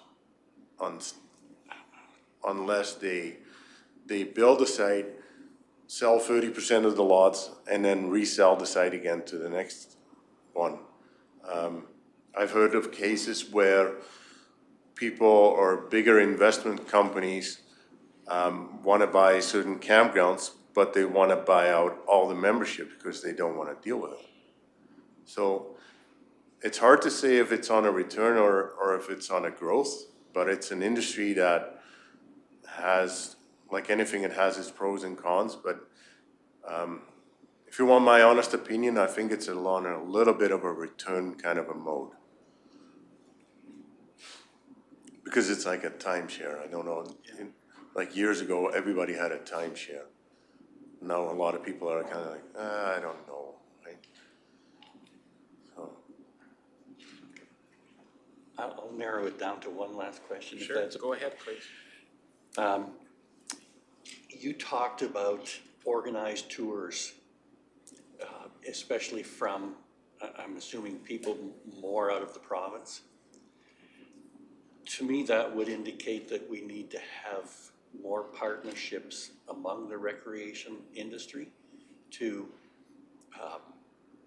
be more of a destination and to be able to find all those different activities that you want to add beside, to your camping trip. Mm-hmm. How organized are we locally now to provide those options? Like, tooting our own horn, we've always been extremely involved in these things. Like we've had a group of 22 units come in. They booked for 3 days. The first wing, so these things get booked a year ahead. The first thing we ask these people is like, what do you need? What can we do for you? How would you like to spend these 3 days? Are they resting days? What's the average age of the group? How can we entertain them? So with that, together with the traveling group, we build an itinerary. These individuals, these 22 units, we ended up, the first night they came in, the next morning we set them up at the National Historic Site, and they had a course in making these moccasins in the high water house at the National Historic Site. And these people love it. And then they spend the day, the morning there, and then in the afternoon they do a tour of the site, and then they see the blacksmithing and all that stuff. And then in the meantime, they take in the history of Rocky Mountain House and the David Thompson history and all that stuff. So again, that's tooting our own horn, but we've always been heavily involved, and we choose to be heavily involved in those things to give people the best experience around the area. Jerry over there has been a great advocacy for tourism entities to work together, because a lot of times people don't even know that they're in tourism. Jerry's best example is like our local co-op. Do your sales go up in the summer? Yes, they do. Well, you're in tourism. Are we? Yes, we are. Because that's what's coming through town is tourism. That's why your sales go up. That's why. But Jerry's been absolutely great to bring out that message to people and I call it planting a seed. Can we improve? Yeah, we can always improve. Can we educate tourism industry more to work better together? Absolutely. I think Jerry's been great at it. Can we do more in it? 100%. What are some of those things we should do more? Educate, our local industries to work more together. We've been involved with bringing up an app for the area where all your tourism layers, all your events, everything has been brought out. One of the things we've always advocated for is our visitor guide. We want to see it brought out earlier. We want to see the agenda for our events brought out earlier. If you know that rodeo weekend is always the first in June, I think it's the first weekend in June, and your chucks, and then your demolition derby and this and that, that agenda should be displayed on your websites, on your local websites, on your local tourism boards, or even Travel Alberta. They should have that information a year before. Statistics say that European travelers book their travel by August of 2022 for 2023. If we want to be ready for the area, those entities should have our agenda for 2023, and it should be rolled out in August. So can we improve? Can we improve? Yes, 100%. But it's planting the seed. Okay, great. Thank you very much. And a question from Councillor Melhoff. Thank you, Reeve. You mentioned that you thought that it was very good that they were doing the $30 camping fee, random camping fee. While I agree that it is good, I think it's very important that we learn where that money is going, and that it is somehow accessible to the municipality. Would random camping not be a detriment to private campgrounds? Like, they can go out west for $30 as opposed to coming to a private campground. Would random camping not be a negative impact to your industry? No, I think it's the opposite, actually. Because there's a layer that wants to go out west and go quadding and go do this, go and do that. And then there's the families, the people that want their amenities. And I think the people that don't want their amenities is on the rise. That makes sense. Can I ask a follow-up? Go ahead, please. We are currently building a resolution to find out where that money is going. If you had something that you would like added to that to go to the province, what would it be? Sorry, in what way? We're building a resolution to find out where that $30 fee, where that income how municipalities can access it, to pay for things like garbage, fire and rescue, search and rescue, infrastructure upgrades, et cetera, because these random campers go out and they destroy our backcountry in some ways. Not everybody is our bad form, but some are. And the municipality is impacted because of those things. So we would like to know how we can access that funding. So if you had the ability to add something to that resolution that is hopefully going to the province, what would it be?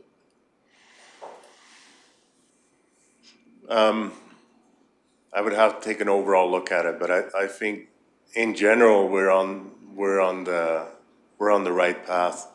I've mentioned, you know, the law enforcement. Garbage is obviously an issue. And I always stress out that it's a small percentage. Like if you take 100 random campers, how many are the problem? Probably one. Call it 5%. Say that 5% has a negative impact. The 5% negative travels so many times faster than the negative 95% positive. Maybe we need to change that vision around.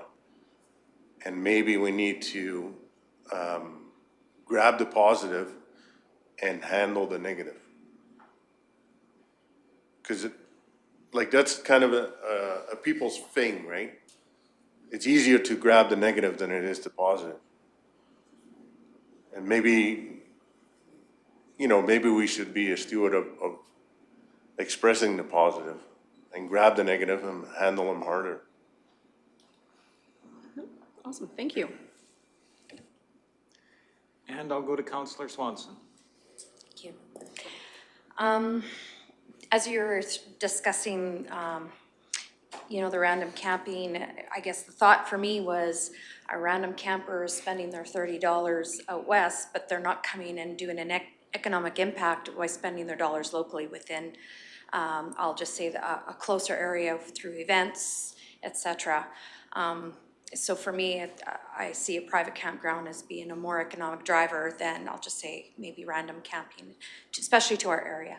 And us as a council going forward, we have the opportunity with working with our other two municipalities when we do our visioning session, and maybe through discussion that, you know, this is an important aspect for our region with that. So thank you for bringing this again up to, because you've presented in the past, and I believe it's been pre-COVID. Yeah. So, and I look forward to following the impacts of how, and I agree with you, it's the amenities that are bringing people that want, even through an Airbnb, people that are tenting, and I see that you had set up an outfitter's tent, you know, previous, and how people who are not pulling an RV, but still want that outdoor experience that, yes, you know, for equipment, and, no, thanks for everything that you've done. I see opportunities galore for spin-off for extra businesses in the area should they decide that they want to contribute to this area of our, you know, through this industry. So I think it's awesome in that way. So thank you. Yep, very welcome. And even, I don't know if there's any more questions, but I'm not going anywhere. So even on a later date, if there's questions, you guys can always reach out. Councillor Ratcliffe might have another question for you. Actually, I do have a number more questions, but I'm going to leave those. I just wanted to follow on from Councillor Swanson's that to express appreciation for what you have done, and I think are going to continue to do, promote the community and promote tourism in this area, and also for bringing a lot of good information here that we would have otherwise had to hire a consultant for. So appreciate that. You're very welcome. Absolutely, and I'm absolutely pleased that you're not going anywhere. You're a great community member. Just one question I might have, like there's a number of community entrepreneurs like yourself out there that have suggested they'd be interested in building a private campground. Quite often, that same community is concerned with some of the negative aspects. And maybe if you could share a little bit in your many years of experience with those negative aspects, is that a big part of what you have to deal with in a private campground, or is it something that's manageable with a set of rules? And So, from my experience, like we came to Rocky Mountain House in 2006. We had never run a campground before. And when we first started, you know, we went in blind, like, let's do this. On my first May long weekend, I had drunks on dirt bikes doing wheelies through the campground. And we figured out really quick that that's not the way to go. If you want to create a campground, you want to create a safe environment. You want to cater to families. You want to cater to people that want to have the nice experiences. So you need a set of rules, and you need to create that environment that everybody wants to be in. We've had our issues in the past. We've solved them quickly and efficiently. I always said I'm lucky I'm not 4'2", but yeah, there is that layer that, you know, has a different opinion, but I think it can be done, and I think we're the proof of it. Like our campground, if we were in full swing, it turns into a small town. Wilderness Village does the same, right? And all these people are gonna leave their dollars in the area one way or another. So I think privately owned campgrounds are a fantastic thing. Again, and I've said it before, as long as they're run right. And that's fairly easily done. well, thank you for that. And I don't see any additional questions. So really, thank you so much for joining us and giving this super information. It's very timely as we consider our path forward with the MDP and the set of bylaws that help govern that as well. So, Councillor Swanson? If that's all the questions, I'll make the motion to, that we receive the information as presented by Mr. Feddema. Thank you for that. Any further discussion? All those in favor then? And that is carried. Thank you again for joining us. Anytime. Super. Maybe we'll take the other 10 minutes of our break here right now. Back at 10:50.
Well, welcome back, everyone. That takes us down on our agenda to item 5.1, and that is a resolution related to the fall 2022.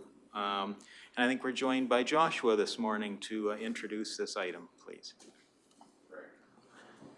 Thank you, Reeve. Good morning, Council.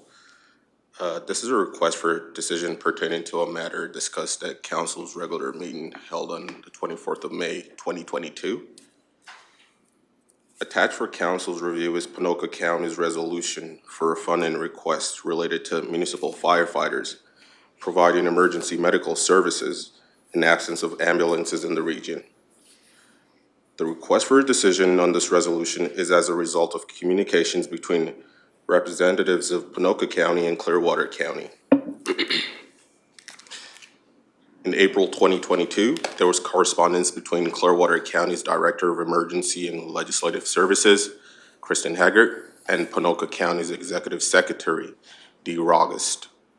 Since the resolution has been passed by Ponoka's Council on the 14th of June 2022, Ponoka County's Executive Secretary requests that Clearwater County second the resolution. As Council previously discussed this matter at their regular meeting on the 24th of May 2022, Administration recommends Council favorably consider this request for seconder for Ponoka County's resolution.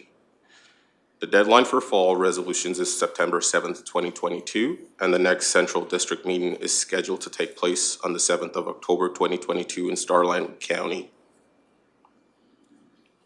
Okay, thank you very much. So the recommendation here is to review this this resolution and see if we want to second that. I'll go with Councillor Ratcliffe first. Thank you, Reeve.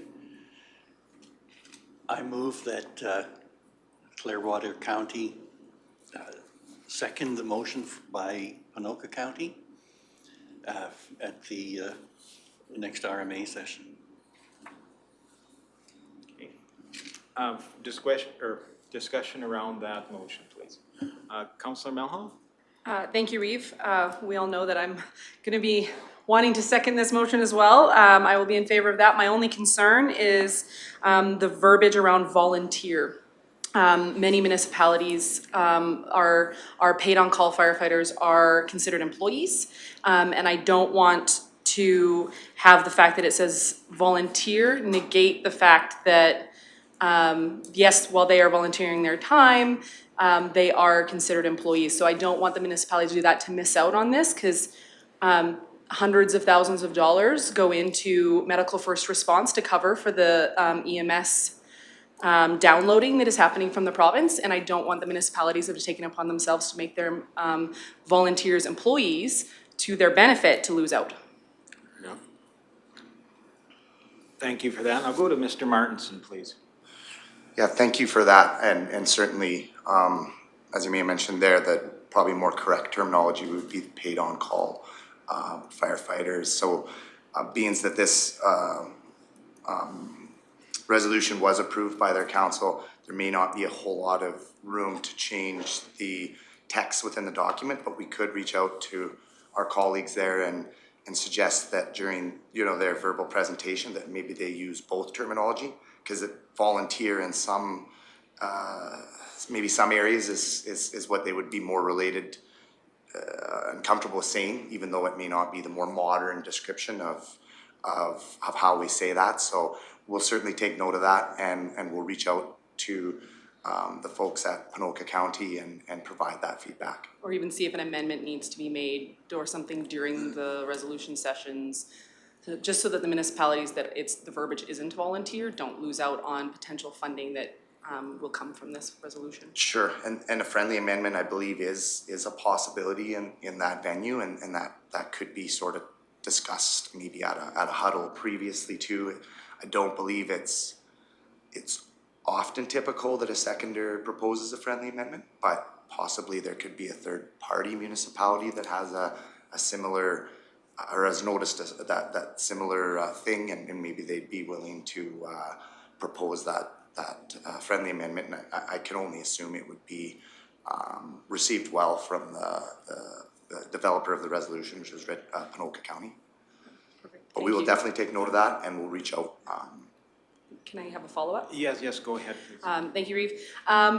In preparation for these meetings, I would just love us to be prepared with the numbers, if at all possible, from Emerge and Legislative Services, saying this is, if possible, how many hours that our crews are expending on medical first response, how many medical first response, any overages, costs associated with those responses, just so we're as well prepared as we can be for those debates and discussions.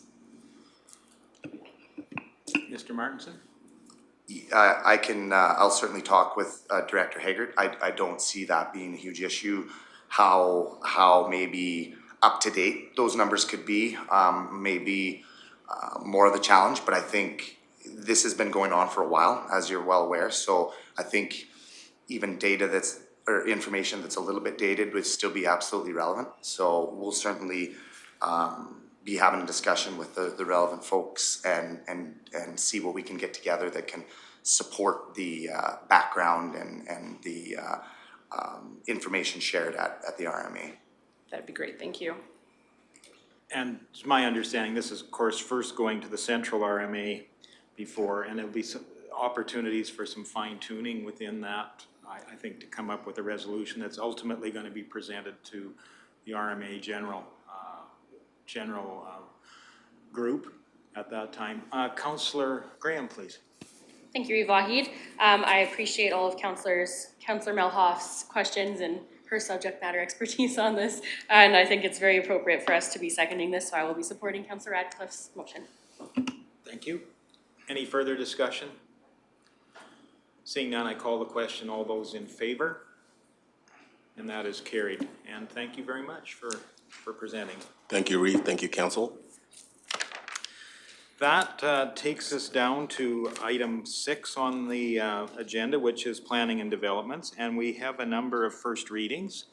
So we will start with item 6.1, which is first reading of Bylaw 1124-22 for application number 0622 to amend the land use bylaw. And we'll wait for our staff to join us, and good morning. We'll maybe start with a round of introductions here. I'll go to Councillor Melhoff once again. Good morning and welcome, Jenny Melhoff, Division 1. Hello, Sydney Graham, your councillor representing Division 2. Good morning, Jordan Northcott, Division 4, Councillor. Good morning, Darrell Lougheed, Councillor for Division 3 and Reeve. Welcome, Neil Radcliffe, Division 5. Good morning, Councillor Brian Cermak, Division 6. Hello, Michelle Swanson, Counsel for Division 7. Good morning, Murray Hagan, Director of Corporate Services. Good morning, I'm Matt Martinson, Acting CAO. And Holly Bailey, Development Officer. You guys can introduce yourself if you'd like. Want us to introduce ourselves? George and Julie from Leslieville, formerly Claire's home. Well, 6 months ago, 7 months ago. Welcome this morning, and I'll turn the floor across to Ms. Bealey to bring this item forward. Thank you, Reeve and Council. So George and Julie recently purchased a lot in the hamlet of Leslieville. It's legally described as Plan 2654CL Lot A, and it contains 4.99 acres. The proposal is to redesignate the lot from a manufactured home park district to a hamlet residential district. This lot is in the south central portion of Leslieville, and it's bordered to the north by 3rd Avenue, to the east by Secondary Highway 761 and the Bethel Church lot, and to the south-southwest by Lobstick Creek. Currently, this lot is being utilized as a single-family residential site, complete with a garage, residence, ancillary buildings, and a tower shelter. The topography plays a substantial role in the development of this lot. It is an irregular shaped with a lower bench where Lobstick Creek is located. This lower bench is undevelopable and is flood-prone land.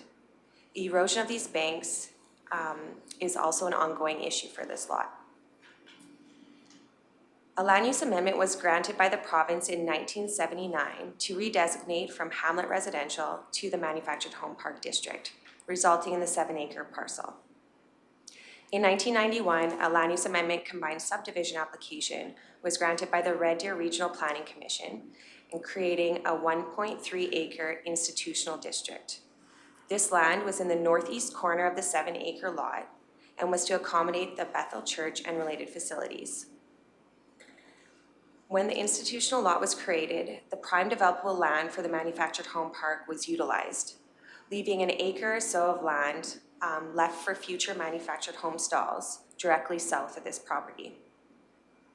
Notes on the development file from 1993 recommend redesignating the remaining lands back to hamlet residential.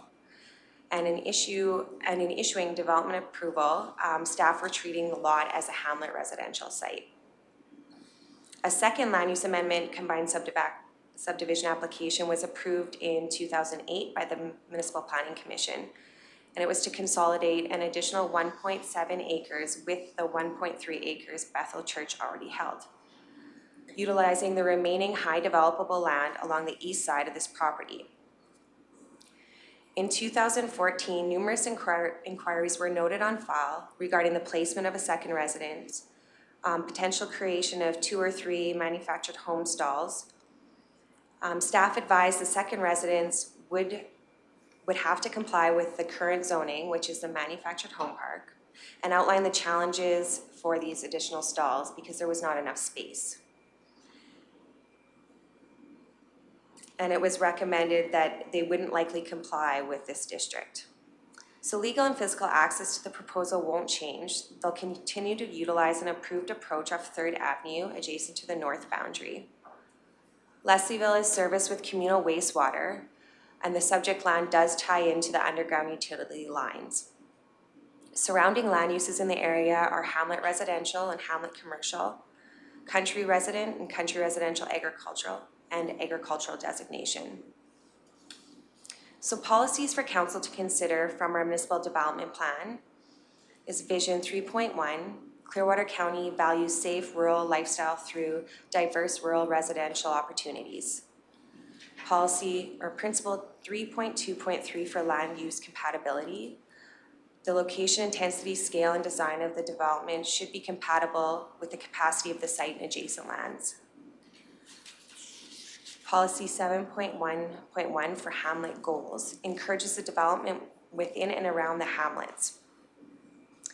Policy 7.1.2 focus appropriate scale development within hamlets in a means to minimize land taken from the agricultural production.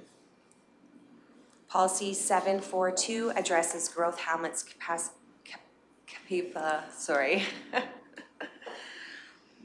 Policy 7.2.4 addresses growth hamlets applicable. I don't know why I'm stumbling on this. Basically, they're capable of developing within these boundaries. Policy 7.2.7 is in reference to requiring water and wastewater services serviced by the communal water and wastewater that's available out there. The hamlet of Leslieville does not have water. Policy 9.2.15, all developments shall meet provincial standards and regulations respecting water and wastewater. 9.2.16 addresses the costs associated with these services and that they would be on the developer.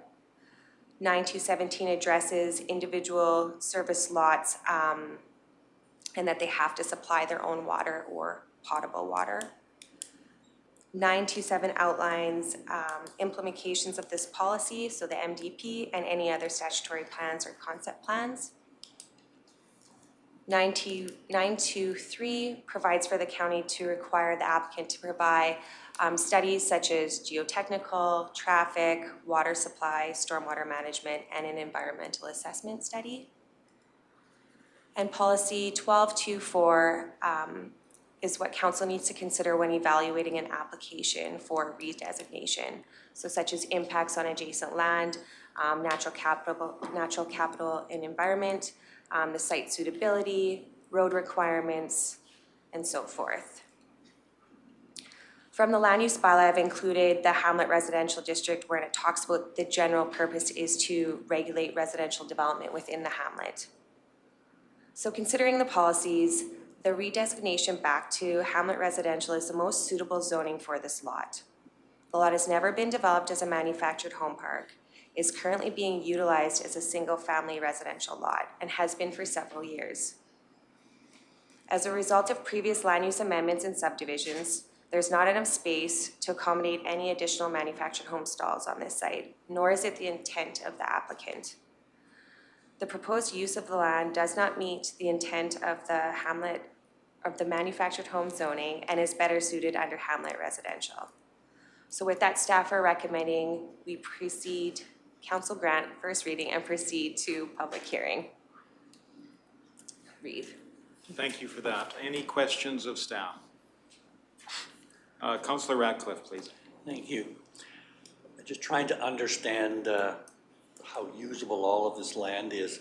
On this map, the next one, it shows elevation graduations. Do you know what? So for every orange line you see, it is 1 meter drop in elevation. Wow. Yeah, Okay, thank you. no problem. And I'll go to Councillor Melhoff. Thank you, Reeve.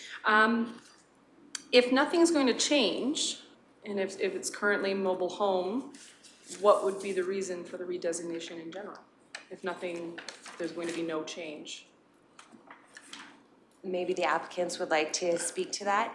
I believe that tax played a role in this. They had recently purchased it thinking it was Hamlet Residential and found out it was zoned manufactured home park. Okay.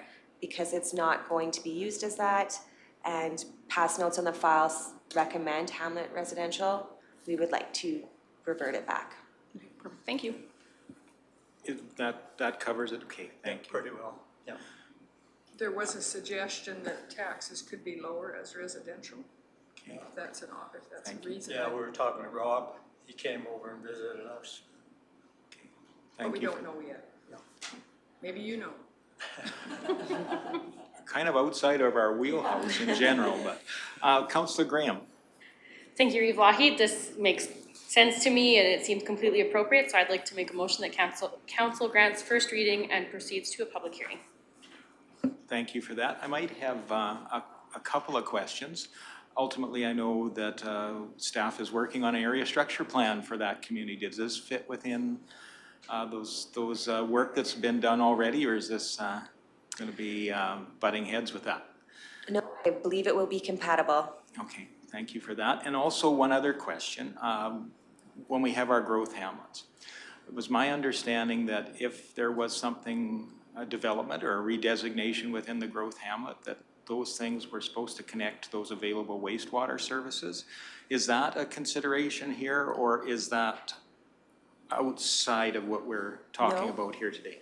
The property is already connected to those services, to the wastewater. Yeah, it runs directly along the north property boundary. I thought I saw somewhere that it was not, so I They don't have water, just the wastewater. Of course, yeah. just wastewater is that. That's terrific news. Any additional questions? I will call the motion then. All those in favor? And that is carried.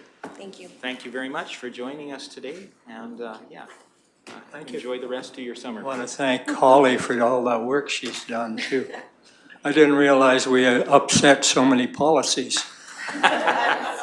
They do great work, and they do it for us all the time, so we're used to it around here. Welcome to the community. Thank you. Thank you.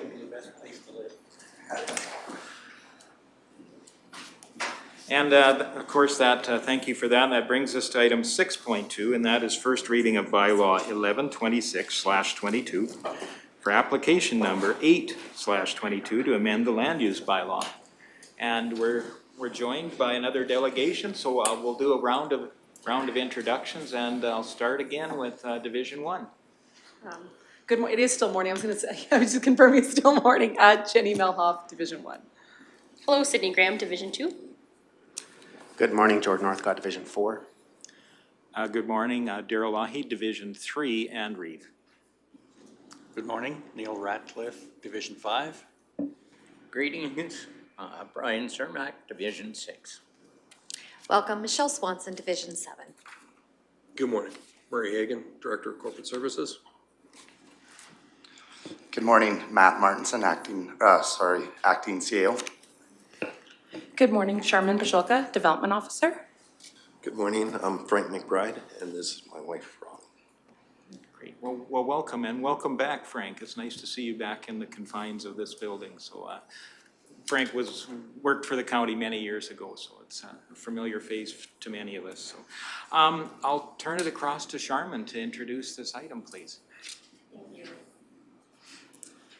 Good morning, Riverview Council. Before you is Bylaw 112622, relevant to application number 0822, to amend the land use bylaw in order to redesignate approximately 50 acres within Northwest 24, 38-4 west of the 5th from the Agriculture District to the Intensive Agriculture District. The applicants, Frank and Robin McBride, would like to subdivide the redesignated 50 acres from their 153.64 acre quarter section to develop and operate a greenhouse and tree farm. The applicants have formed a partnership with horticulturist Cynthia Booth, who currently and previously has owned and operated Markin Gardens and fruit orchards. The sales plan, solidified through this partnership, will be to distribute the plants and trees to Glass Earth Inc., located in Edmonton, and West Coast Jungle, located in Vancouver, in addition to local community markets. The applicants are planning to utilize a full eco-farming model, including livestock, pigs, sheep, goats, cattle, and chickens, who will consume waste product from the vegetation. The natural fertilizer created will then be used in the soils. Livestock will also be used as food by the landowners. The application has been evaluated against the policies and regulations of the Municipal Development Plan and the Land Use Bylaw. All relevant policies have been included in your council agenda package. Staff is recommending that council grants first reading to the bylaw amendment and proceeds to a public hearing after circulation. Thank you. Does anyone have any questions? And I'll open it up to council. Any questions for staff?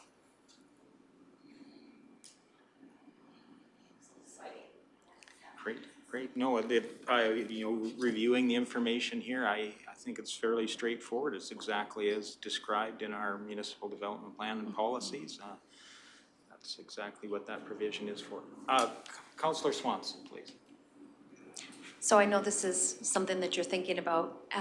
Will this bring seasonal opportunities for seasonal workers with this, or is this just for strictly the I'll just say as far as raising these vegetables and et cetera, is more of just for the two of you? We had not really anticipated, like lots of seasonal workers in. However, the potential is there depending on how the growth market goes, how, like if we have many orchard trees and then the production level that we may not be able to handle, we'd have to bring some in. It also just may opportunity for a seasonal, maybe caretaker, if you will, or a farm hand, if you will, right? And so like there's lots of openings and potentials, and that's partly why we wanted to go very detailed in this, and because of the potentials of many avenues, depending on, as we know, life changes in an instant, so we wanted to be very flexible. Added to that was also, as Charmin mentioned, in part of our plan, and it wasn't included, but like creating a super soil. So utilizing the manure and then maybe incorporating some assistance from the town of Eckville, where some specific worms are used and heat tarps, red rigger worms are used, and you create a super soil using compost from the town folks. Right, and then they can have access to a free bag of this super soil in exchange for maybe some of their compost free pickup. And also the soil can also be utilized to create, like, grow mushrooms in our existing sheds that are there that are open-sided that would create that. And that super soil can also be sold through Glass Earth Incorporated and West Coast Jungle, and that is also another diverse unique way of farming. So we have lots of different avenues, so. Wonderful, thank you. And Councillor Ratcliffe, please. Thank you, Reeve. I was going to ask who has the most heart into this project, but I think you've already answered that. I was wondering what your time frame is on having the greenhouse up and running. Depends on council's time frame on getting this moved through. No, we would like to, we have the frame. We have the frame for the greenhouse already. We have the structure, like the frame. We just have to get decide if we're gonna go with like a corrugated plastic style or like the vinyl plastic, which doesn't last well. But as soon as we can get things going, we'll start the process. Excuse me, I'm suffering from a bit of bronchitis. That's why Robin's speaking for us. We have a lot of stuff. It's just a matter of moving on it. So I'd like to have everything set up and operating or moving that way in the spring. Okay, terrific. Your passion for this is infective, so good luck. Thank you. Thank you.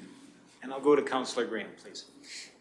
Thank you, Reeve Lougheed. I would absolutely concur with that, Councillor Radcliffe, and with everyone else that this is very exciting for the community. I was out in your neck of the woods the other day. I just grew up a mile down the road from where you guys live, and I'm really excited to see you guys are growing trees because I think you have one of the most beautiful windbreaks in the entire county. I've watched those trees at the end of your driveway grow up, and it's beautiful. So you seem like the right people for growing trees. Thank you, and yes, we hand planted those 35 years ago. So. Additional questions? Staff recommendation was for, let's just look back. Why am I not seeing that here? Anyway, it will be to grant first reading of this bylaw and to proceed to a public hearing. Sorry? Councillor Melhoff, why don't I see your light? Thank you, Reeve. I was going to go ahead and make that motion. The council consider granting first reading of bylaw 1126/22 and proceed to a public hearing. Okay, thank you for that. Further discussion? Seeing none, I call the question. All those in favor? And that is carried. Thank you. Thank you very much for joining us this morning. And thank you for presenting as well. Thank you. Thank you, Council. Thank you, Council. That moves us along to item 6.3 on the agenda, which is first reading of bylaw 1123/22 for application number 0722 to amend the land use bylaw. And Mr. Martinson? Reeve, if you don't mind, while we set up, if I could just make a quick comment about the last applicant. Obviously, I too have passion for agriculture, and I too rode the bus past that property with Councillor Graham. This is an interesting item for us to consider. That was a very well-established conventional farm that dates back to the applicant's father. And with things that's changed, I'm very interested to see how we can repurpose an old conventional farm with lots of outbuildings and lots of amenities to now be used to something a little more modern and a little more palatable to run, rather than the traditional grain and livestock farming operations that certainly take a different capacity for time and resources. So very interested to follow, this not only because it's within the community that I live in, but also it's, in my opinion, a bit of a pioneering operation that could offer, or concept that could offer opportunities for other farmyards that could be repurposed. Thank you. And thank you. I'll do a round of introductions again, starting with Division 1. Good morning, Jenny Melhoff, Division 1. Hello, Sydney Graham, Councillor for Division 2. Good morning, Jordan Northcott, Division 4. Hi, Daryl Lougheed, Councillor for Division 3 in Reeve. Good morning, Neil Ratcliffe, Division 5. Good morning, Brian Starmack, Division 6. Welcome, Michelle Swanson, Division 7. Good morning, Murray Hagan, Director of Corporate Services. Good morning, Matt Martinson, Acting CAO. Holly B. Lead Development Officer. And you want to introduce yourself? You can introduce yourself if you'd like. Oh, my name is Clint Casson, and I live just a little north and west of Sundre. But I was the owner of this property we're going to talk about. Welcome this morning, and I'll turn the floor across to Holly to introduce this item. Perfect. Thank you, Reeve and Counsel. So Clint Mason Adamsuik, that's a difficult name to say, currently holds title to 152.61 acres within the southeast of 1735-5, wherein approximately 18 acres is zoned institutional. The proposal before you today is to redesignate the institutional district portion of land back to its original designation, being the agricultural district. Clint Casson is the previous owner and has been authorized by the new landowner to revert the land back to agricultural as a sale of the land. The subject land is located 9 miles southeast of the village of Caroline. The portion of land designated institutional is located in the central portion of the quarter section.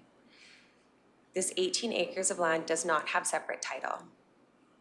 Existing structures within include a residence, cabin, pole shed, and various ancillary buildings. The balance of the quarter section does have a residential subdivision out of the southeast corner. Legal and physical access to the property is via Highway 22, which touches the southeast corner of the quarter section. In 2015, a land use amendment was granted to spot zone the 18 acres to institution for the purpose of operating Addictions Canada, a drug and alcohol addictions facility. This development is no longer operational, and the land has changed hands. The landowner would like to revert back to its original designation, as his intent is to use the property for agricultural purposes.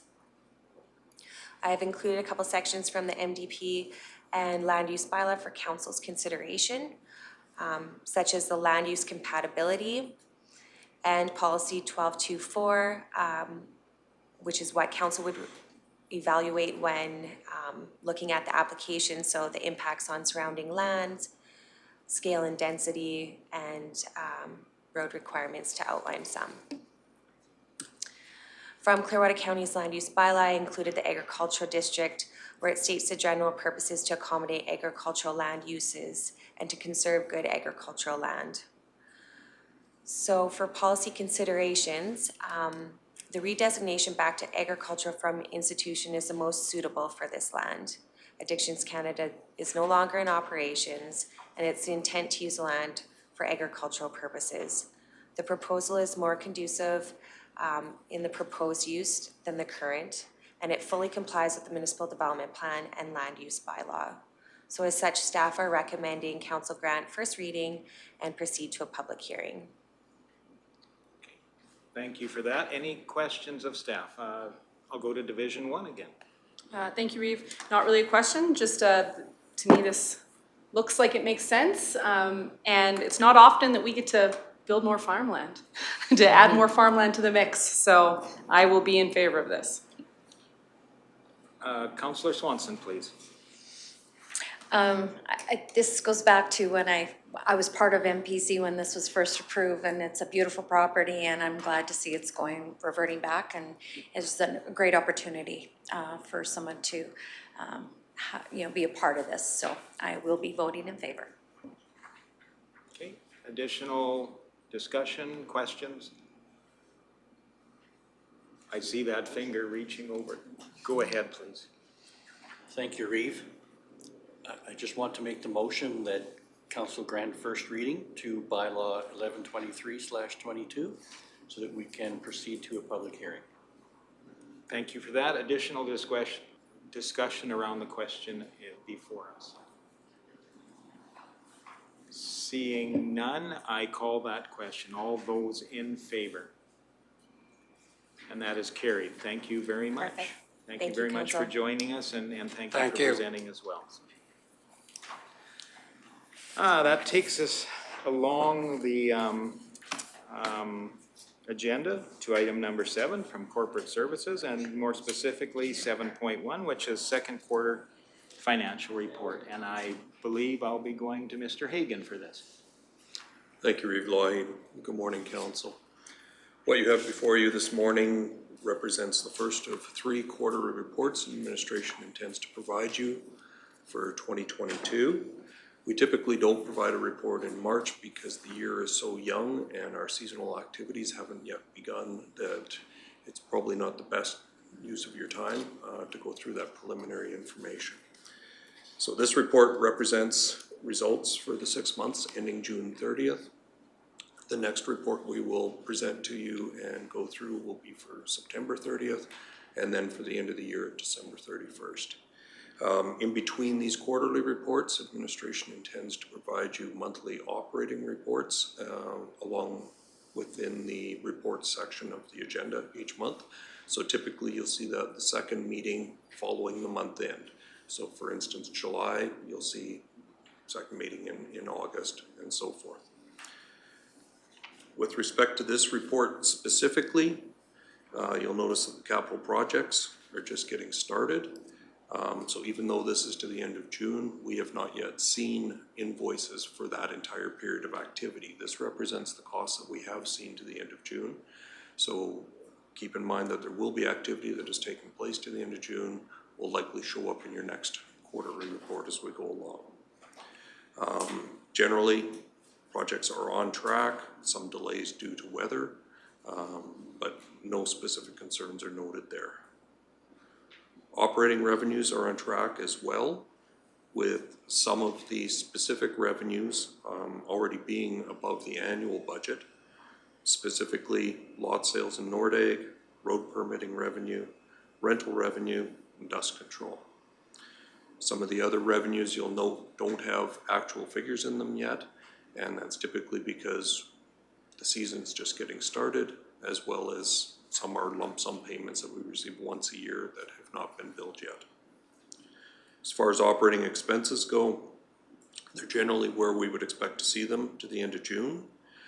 Again, similarly, we may have some lump sum payments, such as cost sharing with the town of Rocky Mountain House, where the invoices will come later in the year, so we're showing no expenses there to date yet. So generally, I would say for the first 6 months, the county is on track financially, both from a capital perspective, as well as from an operating revenue and expense perspective. And I'm available for any specific questions you might have. Okay. Thank you for that. Your opportunity to grill Mr. Hagan. Any questions? Councillor Milhoff. Yes, thank you. So on page 3 of 13, I'm assuming that's special projects. Can you kind of enlighten what special projects is? Down at the bottom there, the Yes. $7.8 million. I don't have that information available today, but I will get that and send it to council as an email today. Perfect, thank you. And Councillor Ratcliffe, please. Okay, I had a question on that as well, and I think on page 9, is that the special projects that it refers to? It's asphalt overlays and road grading, but I was wondering why they're special projects. Thank you for pointing that out, Councillor Ratcliffe. Yes, that will be the breakdown of those projects. Why they're called special projects, I don't have an answer for that specifically, but you're correct that this is the breakdown of those projects that make up that total. Okay. Thank you. Or page 83, sorry, not page 9.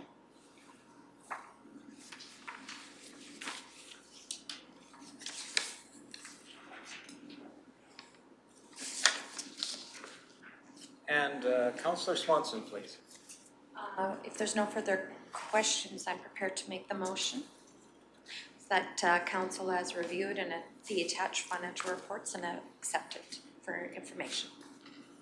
Thank you for that. Any further discussion or questions? Councillor Ratcliffe, please. Okay.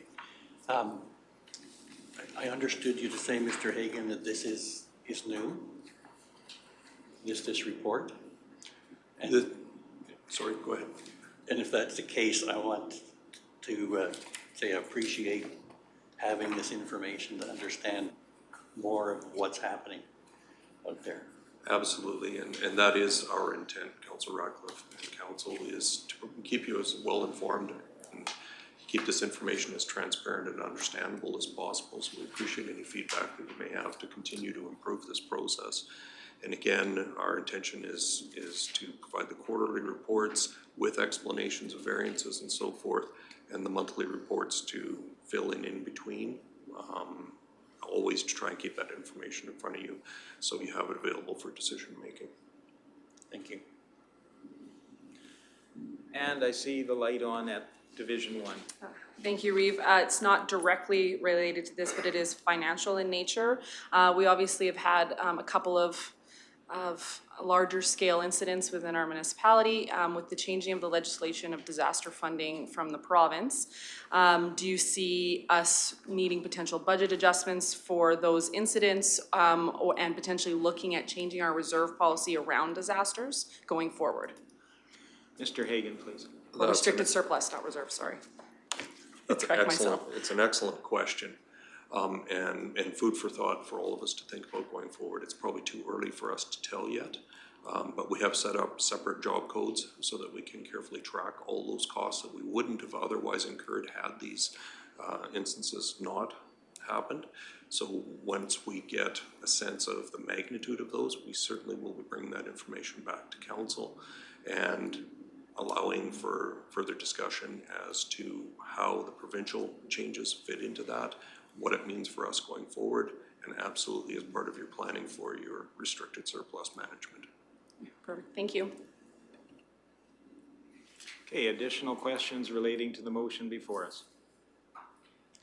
Seeing none, I call that question. All those in favor? And that is carried. Thank you very much. You're very welcome. That brings us to item number 8, and that is relating to the September 30th National Day for Truth and Reconciliation. And we're joined by Janice, and I will turn the floor across to her to introduce this item, please. Thank you, Reeve, and good morning, members of council.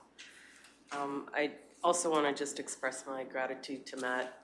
He's has a lot more firsthand experience by way of him managing community services on behalf of the county as well. So I guess just as a brief recommendation, we are asking council's direction with respect to September 30th, known as National Day for Truth and Reconciliation. Administration is recommending for council's consideration that either we do recognize September 30th as a paid holiday or to table the item until the province of Alberta mandates it. So I had the opportunity from the last bit of information before you at strategic planning to spend some time researching this more in depth. And so with that, we'd like to give you a very brief overview and put this day into a context and what it means to our Indigenous society. We do recognize, and Council has also noted, that this is an important milestone for Council, which includes First Nations relationships with the county. So at this point in time, I don't have very much more information on other municipalities and what their practices are going to be this coming year. I have been trying to be in touch with my counterparts, and sometimes I get the answers right away and sometimes I don't. I can give you what I already have. But I think that just to start the presentation to begin with, so the recognition of September 30th was one of the 94 calls to action recommended by the Truth and Reconciliation Commission of Canada. So it actually transcends Clearwater County. It's a bigger issue. So September 30th is meant to be recognized and honored by citizens across the country in the same manner as other paid holidays do that reflect the country's and the province's and the county's respect and values. So in terms of our commitment to building relationships with our First Nations partners, it's recommended that when you're taking a look at the presentation, to view it from their perception. Boy, you jumped ahead.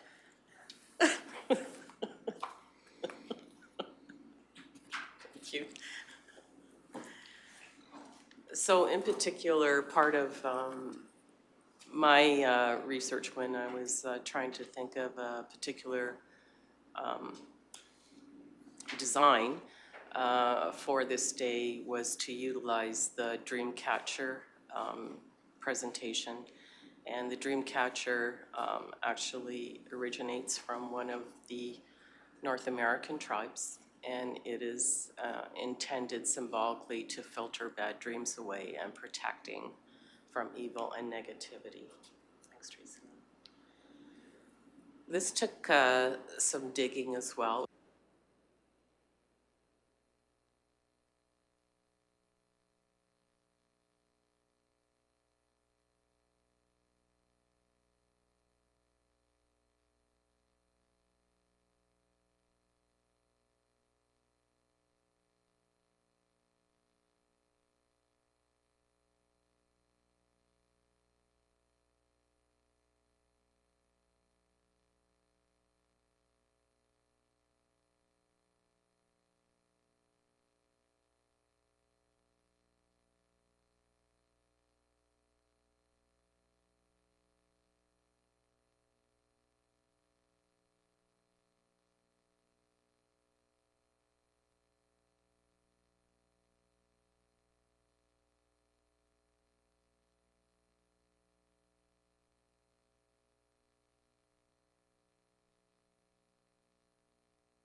Testing, 1, 2, 3, 4, 5, 6.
Difficulties here, and we will continue onward with our presentation, please. So I think Mr. Martinson was sharing some information with us. Yes, I was just sharing, giving a little overview over the partnerships that we facilitate and help council to maintain with our neighboring First Nations, Sunchild, Chiefs, Bighorn, as well as the Askewin Friendship Center, who manages relationships for folks within our greater community. And these are just some details of specific things that we've been doing in the past or have completed. And certainly we're always looking for opportunities to help council manage, support, and build new relationships and trust with important folks within and adjacent to our community. So I'll maybe pass it back off to Janice.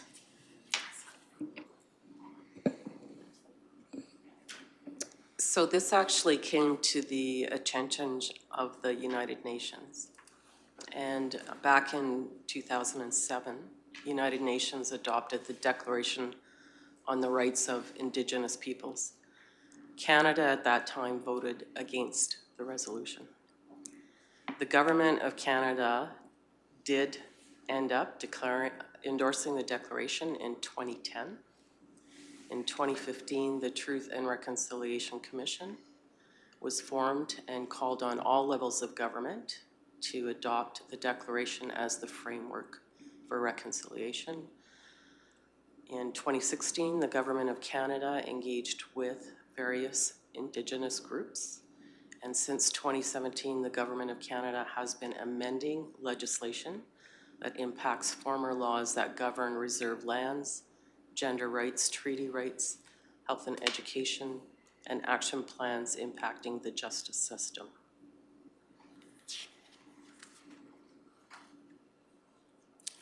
So in my research, why is September 30th important to our Indigenous peoples?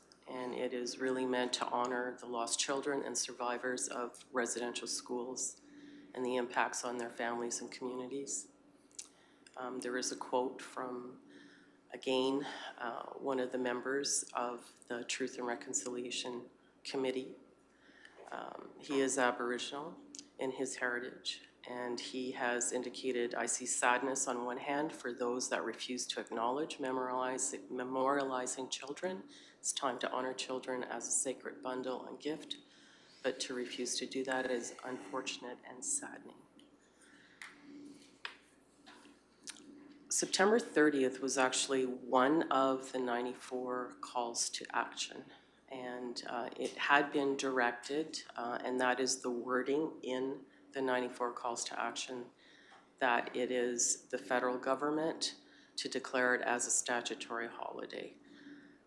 I'm going to read between the lines personally. I think that because holidays are also set by provinces as well, and certainly can be at the municipal level. It was probably just the wording in terms of federal government that has been highlighted in this commission's report as with respect to this particular day. So the 94 calls to action, when I went back to take a look at that document, it is split into various sections. And there are specific sections where all levels of government are called to act. Certainly there are calls of action to both Indigenous and non-Indigenous communities, post-secondary education, healthcare, certainly the church groups, media, and members of the corporate sector. So reconciliation, by definition by the Commission, is about establishing and maintaining a mutually respectful relationship between Aboriginal and non-Aboriginal peoples in this country. In order for that to happen, there has to be an awareness of the past, acknowledgement of the harm that has been inflicted, atonement for the causes, and action to change behavior. So reconciliation is not to forgive and forget, but to remember and change.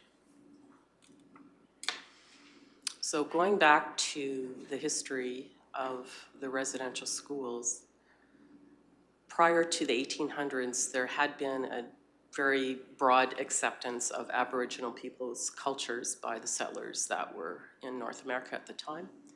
But as more and more settlers came to Canada, they began to dominate the land and the number of Aboriginals. It was us and our government at that time. Certainly we were being directed by England to establish an order, I guess, is the best way of putting it, and going forward. So reserve land was set aside for Aboriginals, sometimes without treaty rights. The European settlers also, at that time in history, believed that their culture was superior, and therefore it was necessary to provide guidance and education to the Aboriginal peoples. And it was in 1837 that the first residential school opened in Ontario. Then there has been a series of government laws that had been passed. In 1857, the Gradual Civilization Act required male Aboriginals over the age of 21 to read, write, and speak in either English or French, and to choose a government-approved surname.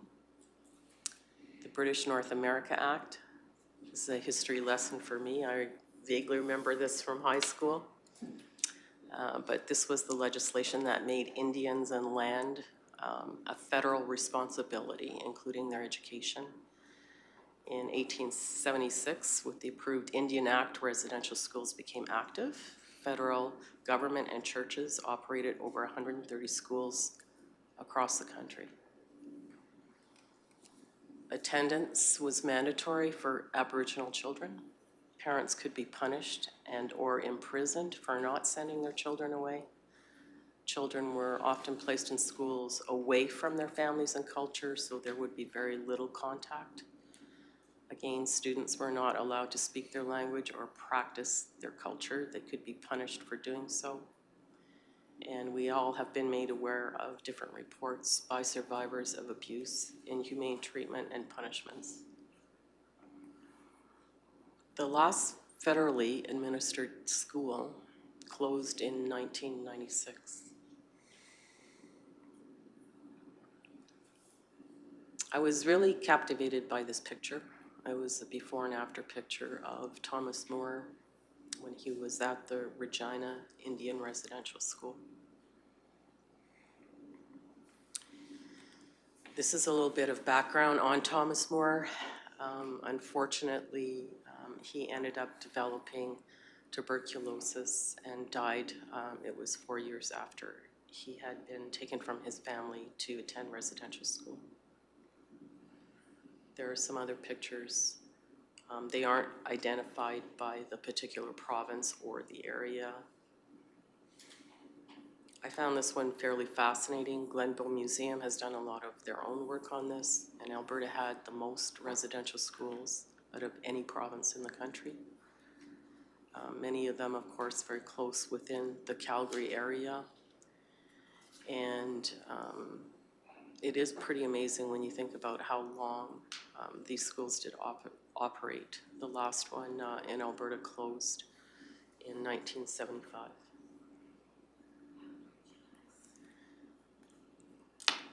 And again, some more pictures as well.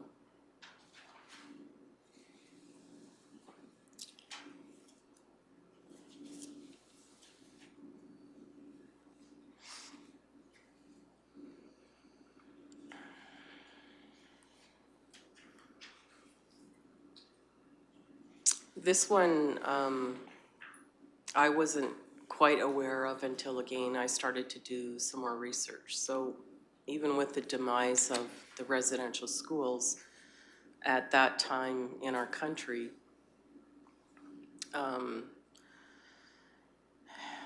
there were a number of Aboriginal children that became overrepresented in the child welfare system. And this terminology called the 60s scoop was when social workers could remove children from their communities to become adopted into predominantly white middle-class families in Canada and the US. Some children were sent overseas and were raised in United Kingdom, Germany, India, the Netherlands, New Zealand, and Botswana. The Premier of Alberta apologized for this practice in 2018. Birth alert, actually, it was something that just ended last year. Child Protective Services in Alberta could contact hospital staff in advance to inform that an expectant Indigenous mother was unfit to care for her child. So when the baby was born, the child could immediately be placed in the child welfare system without parental consent. This is still in practice in Quebec today. So as I'm just ending the education session, did find out that in Alberta, there are 48 First Nations bands that are recognized. And the areas where they live, primarily west of Edmonton and Calgary, are under Nakota. And as Matt had explained, where we are in Clearwater County, and then definitely in southern Alberta with the Blackfoot communities.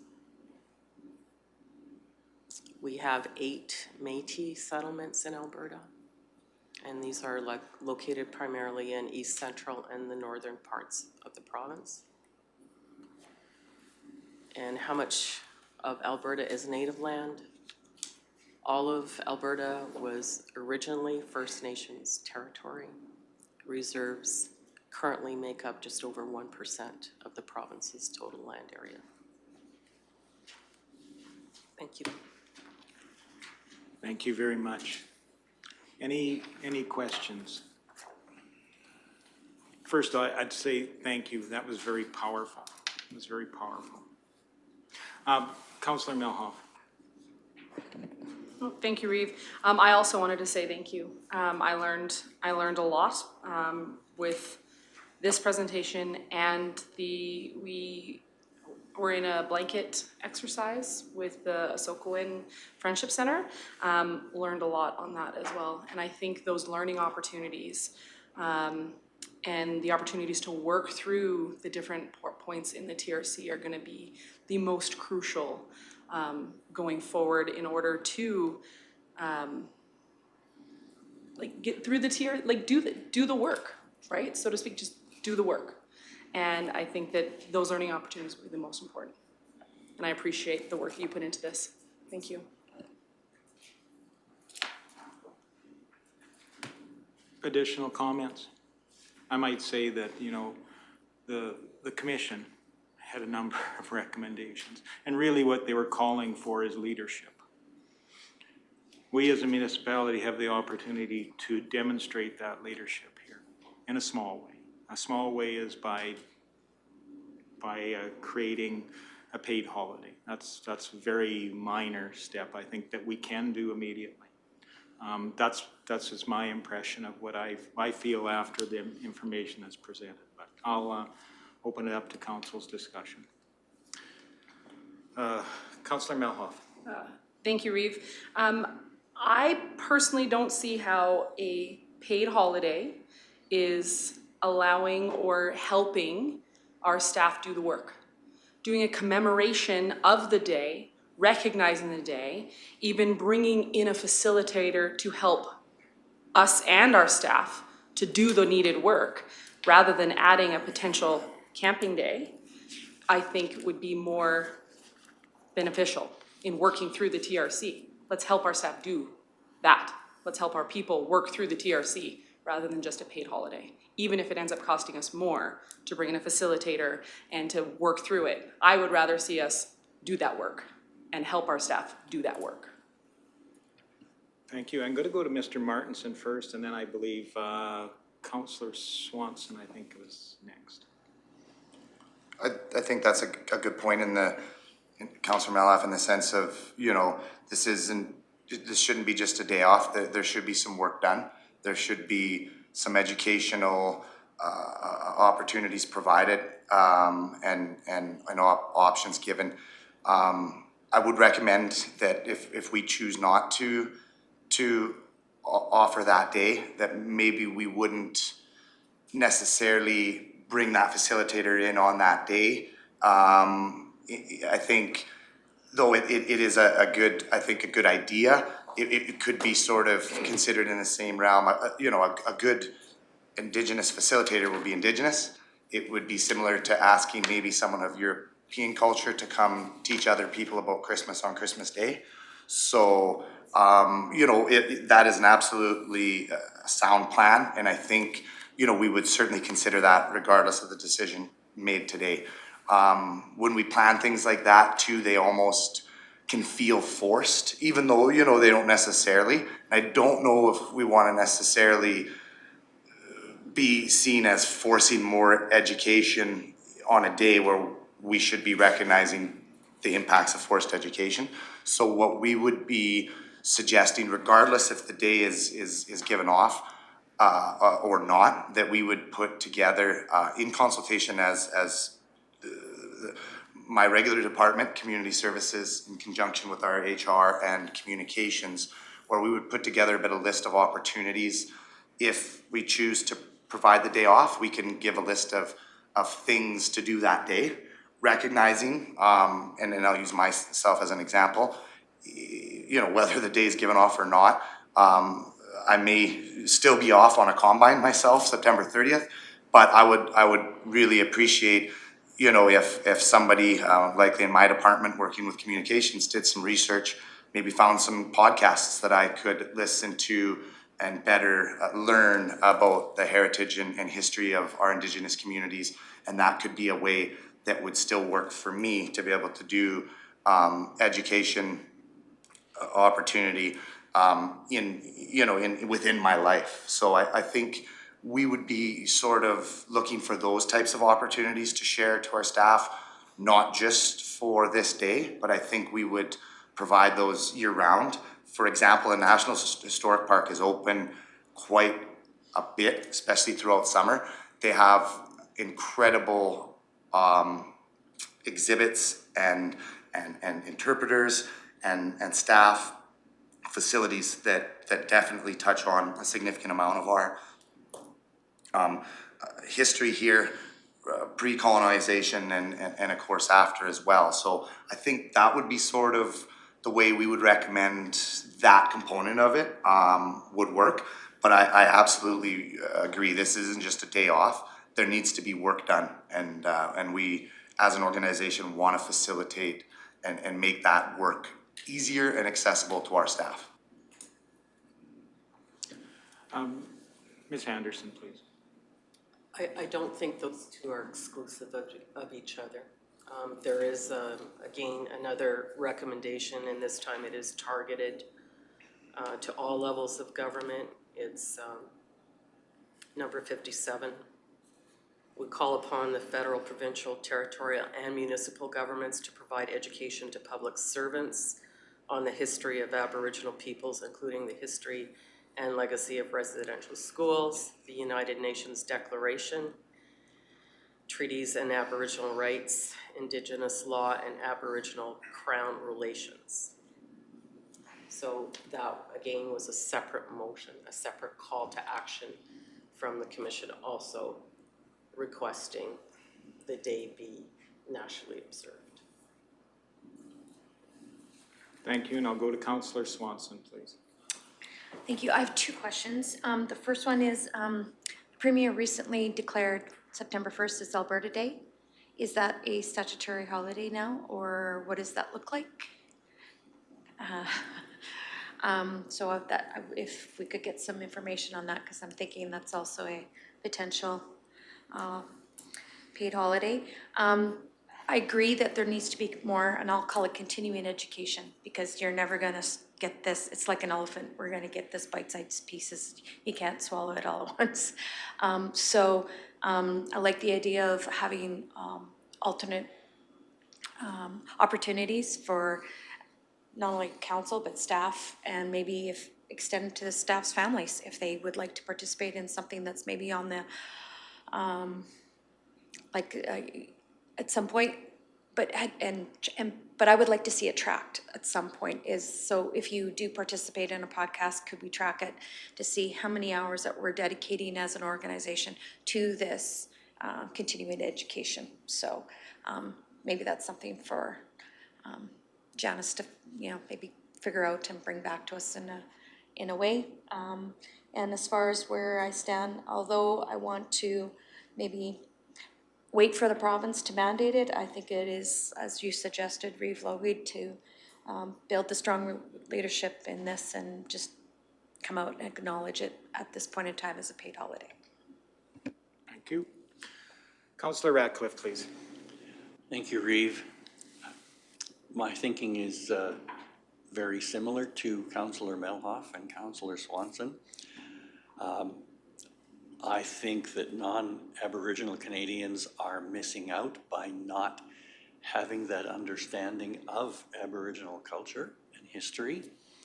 And I think there's a lot of work to be done there. Certainly, they are part of our community. And, there's more work to do to recognize that. However, in a poll of the community, it came out strongly along Councillor Melhoff's comment that a paid day off wasn't warranted, and that I guess the second option of tabling the item until the province mandates it is what I heard from the community. Thank you. A comment I would make here is, in my experience, is that we quite often pause our busy lifestyles. We take a pause to reflect on those things that have brought us here, the decisions of the past, the mistakes of the past, the celebrations of the past. But we take those moments from time to understand what's important and what identifies us. And what was very powerful to me, and I'll just read it because it was slide number 10. And why is September 30th important to our Indigenous peoples? It's meant to honor the lost children and survivors of residential schools, their families, and their communities.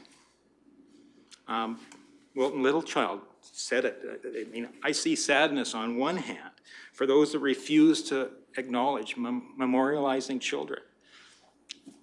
I think this is a minimum thing we can do, and we can show that leadership. It's not a big step for us, and that's the first step into getting a greater awareness of the truths and what we hope to do as a reconciliation. That's really what I think the call to action is. It's really for all leaders to take that step forward and do the things they can do. And I know we always, as a council, are focused on the costs of things. In this instance, I don't care what the cost is, and I'll just say that.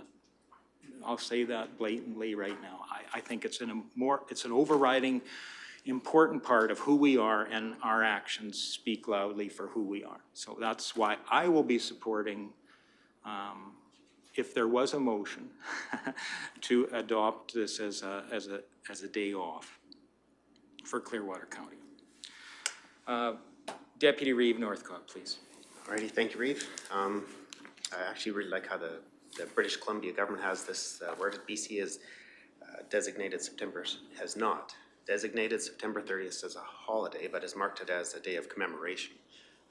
I also think it's a much more, it's much more than just making it a paid holiday and throwing some money at it. I think it's much more than that. So I think it's Councillor Ratcliffe, actually, I would have to agree with all his comments, and also Councillor Malhalf. So I think it's much more than just making it a paid holiday. I think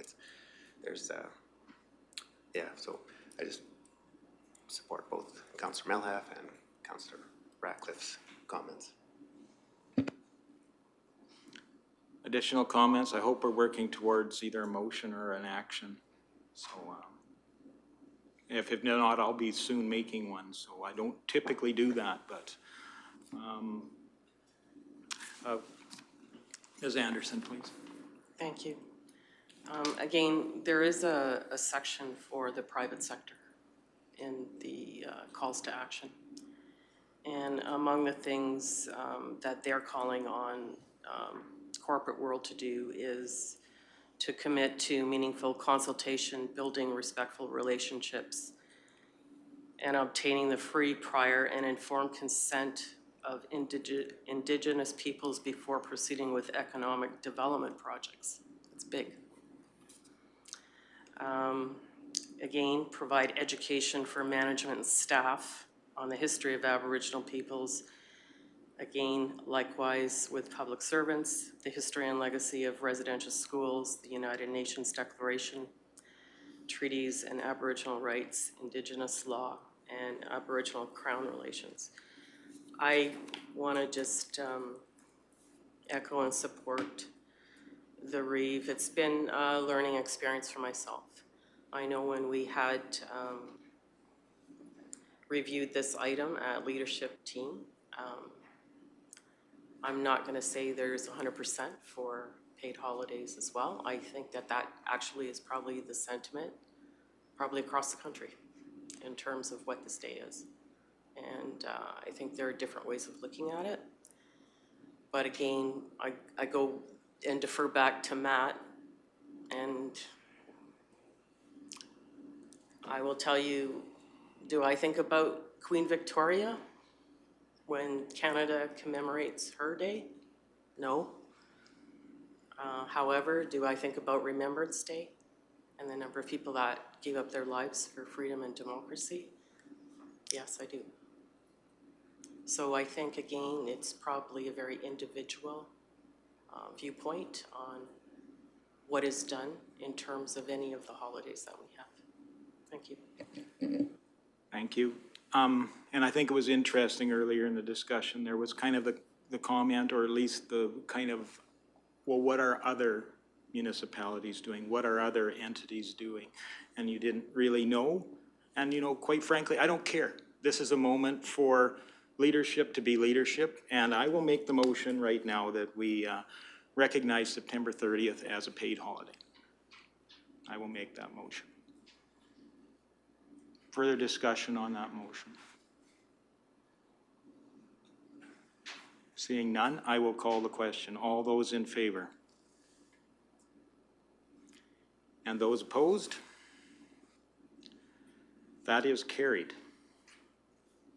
Thank you. And I see lunch has been here and waiting for a bit, so we will take a half-hour break for lunch, please.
Welcome back, everyone, after our recess. That takes us down to item 9, which is all the reports. And I'll start with 9.1, which is the CAO's report, and I'll turn that across to Mr. Martinson today. Thank you, Council.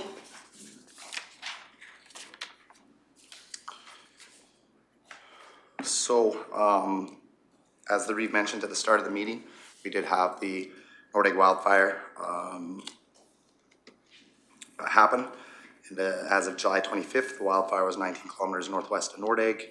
The evacuation alert for Nordegg hamlet has been lifted, the alert. County firefighters and county staff worked very hard, long hours. You know, especially the firefighters out on the front line. It's hot those days. So, you know, I very much want to echo the Reeve sentiment and thank all of the firefighters, their staff, their support staff, their families for all their dedication to protecting our community. Their hard work was noticeable to anybody that was near Nordegg. Deputy Chief Stewart shared with me that we have one of the most well-respected, highest trained and effective structural protection set of firefighters in the whole province. And, you know, that made me feel very proud to be part of this organization. It made me very thankful for the resources Council has supported this group with and the support that Council has given to allow for deployments for these group of firefighters to hone these skills. And I know for a fact that there was a little extra oomph in those guys' steps out there protecting their own community when they've spent a lot of time protecting other folks' communities. So I can't say enough how important and valued those folks are to this organization. Similarly, there was lots of county staff from this office that put in some long hours in the ECC, driving back and forth from Nordegg, providing food and support, equipment, and all throughout this organization, almost every department. And I also want to take this opportunity to thank those folks too. Some of them put on weekend plans on hold. A few folks came back from holidays early. And so once again, those folks are so valued to this organization, and you may not, you know, see the work that was done from the ECC in Nordegg, but it was very important as well. So once again, thank you to the staff at this county. The evacuation order as of July 26th was in place for Snow Creek PRAs, Dry Haven COE, Fish Lake Frontier Lodge Goldeye. I haven't seen in my emails that has changed. Things are apt to change fairly quickly, so we do encourage Council and members of public to keep an eye on the website, keep an eye on Wildfire's website, keep an eye on the Alberta Emergency Alert website. If I could maybe too, I would kind of like to stress the importance to Council too, as we're referring to it maybe as the Black Mountain Fire, because there is that perception with the public that somehow that Nordegg community is deeply affected by this this wildfire at the moment. But as it's being held and it's really focused in one way, Nordegg is really alive and well and ready for tourism and expecting and prepared for those things as well. So that's a very good point, Reeve. And to add to that, Nordegg, as of this morning, was smoke-free. It's been smoke-free for a few days. We expect it to stay that way. As you've mentioned, the alert for that area has lifted, meaning that there is minimal risk or you know, almost consistent risk. There's never no risk in that area, but we're back into a time frame where it is appropriate to consider again to travel out to Nordegg and enjoy some pie or a burger at the canteen or whatever you wish to do out there. This is an appropriate time now to start considering that. The long weekend's coming, and we do very much plan on, as I mentioned before, doing what we can to now make sure that message is going out that Nordegg is very much a great place to go, smoke-free. I do, as part of every similar incident, once the wildfire is over, there will be a very robust after-action incident process, including analysis and meetings amongst the stakeholders and partners within the incident, as well as a report that will come to council. And so that's the formal. Informally, we've started thinking about this already. You know, what happened, where we might be able to do better in the future. We learned a lot from the 2013 fire. We got lots wiser. We plan on being lots wiser after this fire. We hope it's not for 10, 15, 20 years, but we have to be prepared for the next event to be at any time, and we will do so.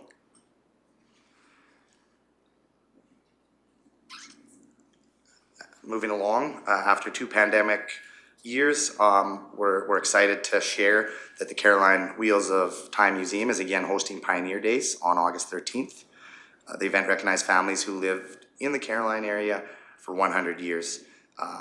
Typically, the Reeve usually attends the ceremony to congratulate families on this remarkable milestone.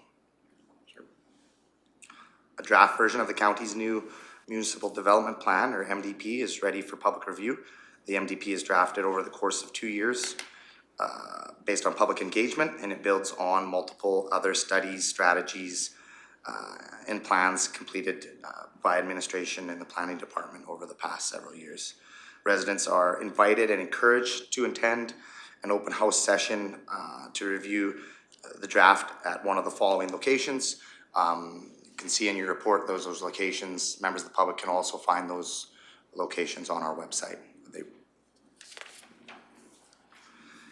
And finally, Councillor Melhoff, sorry.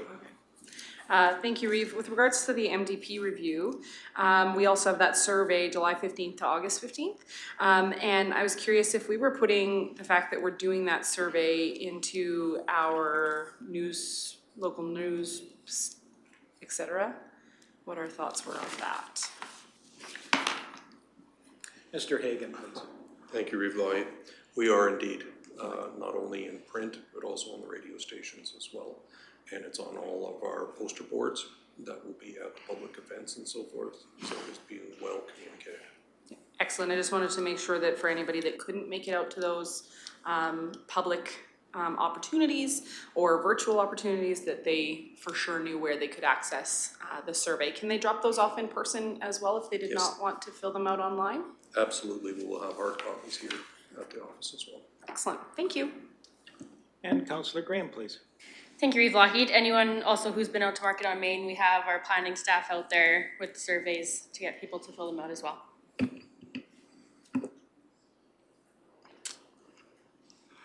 And economic development, Mr. Jerry Pratt, our economic development officer, participated in Alberta Tourism Advocacy Summit in Edmonton, the Central Alberta Economic Partnership Annual General Meeting in Innisfail, and the Economic Development Stakeholder Engagement Sessions in Red Deer that were hosted by the Minister of Agriculture, Forestry and Rural Development. The EDO continues to work with his counterpart at the Town of Rocky Mountain House in promoting the tourism industry under the David Thompson Country Regional Tourism brand. Most tourism operators have reported being fairly busy, but the weather has caused cancellations and a minor slowdown in camping and tour bookings by Albertans. Business owners look forward to the return of international tourists, although they are still struggling to provide full services because of staff shortages. This is not a problem just in Nordegg, but staffing is an issue in restaurants, hotels, campgrounds, and stores throughout the county, and impacting other industries as well. Open Farm Days is taking place on the weekend of August 13th and 14th. There are 4 Clearwater County farms participating this year: Haminja, a heritage farm and nature preserve, High Country Berries, Hoven Farms, and Little Farm on Wall Street. The event will be promoted in local newspapers and via social media. That's it for me, Mr. Any additional questions for our CEO? Councillor Ratcliffe, please. Thank you, Reeve. I heard in Nordig yesterday that Travel Alberta has awarded a grant, I'm assuming to the county, but I'm not sure if that's true, for promoting the West Country, Nordig, Abraham Lake. We don't know anything about that. Maybe it's not to the county. That's something we'll certainly look into and provide that information to you with a follow-up email. Thank you. Additional questions? I'd be looking for a motion to adopt the CAO's report for information as presented. Deputy Reeve, further discussion? Seeing none, I call the question. All those in favor? And that's carried. Thank you very much. Capital projects status update.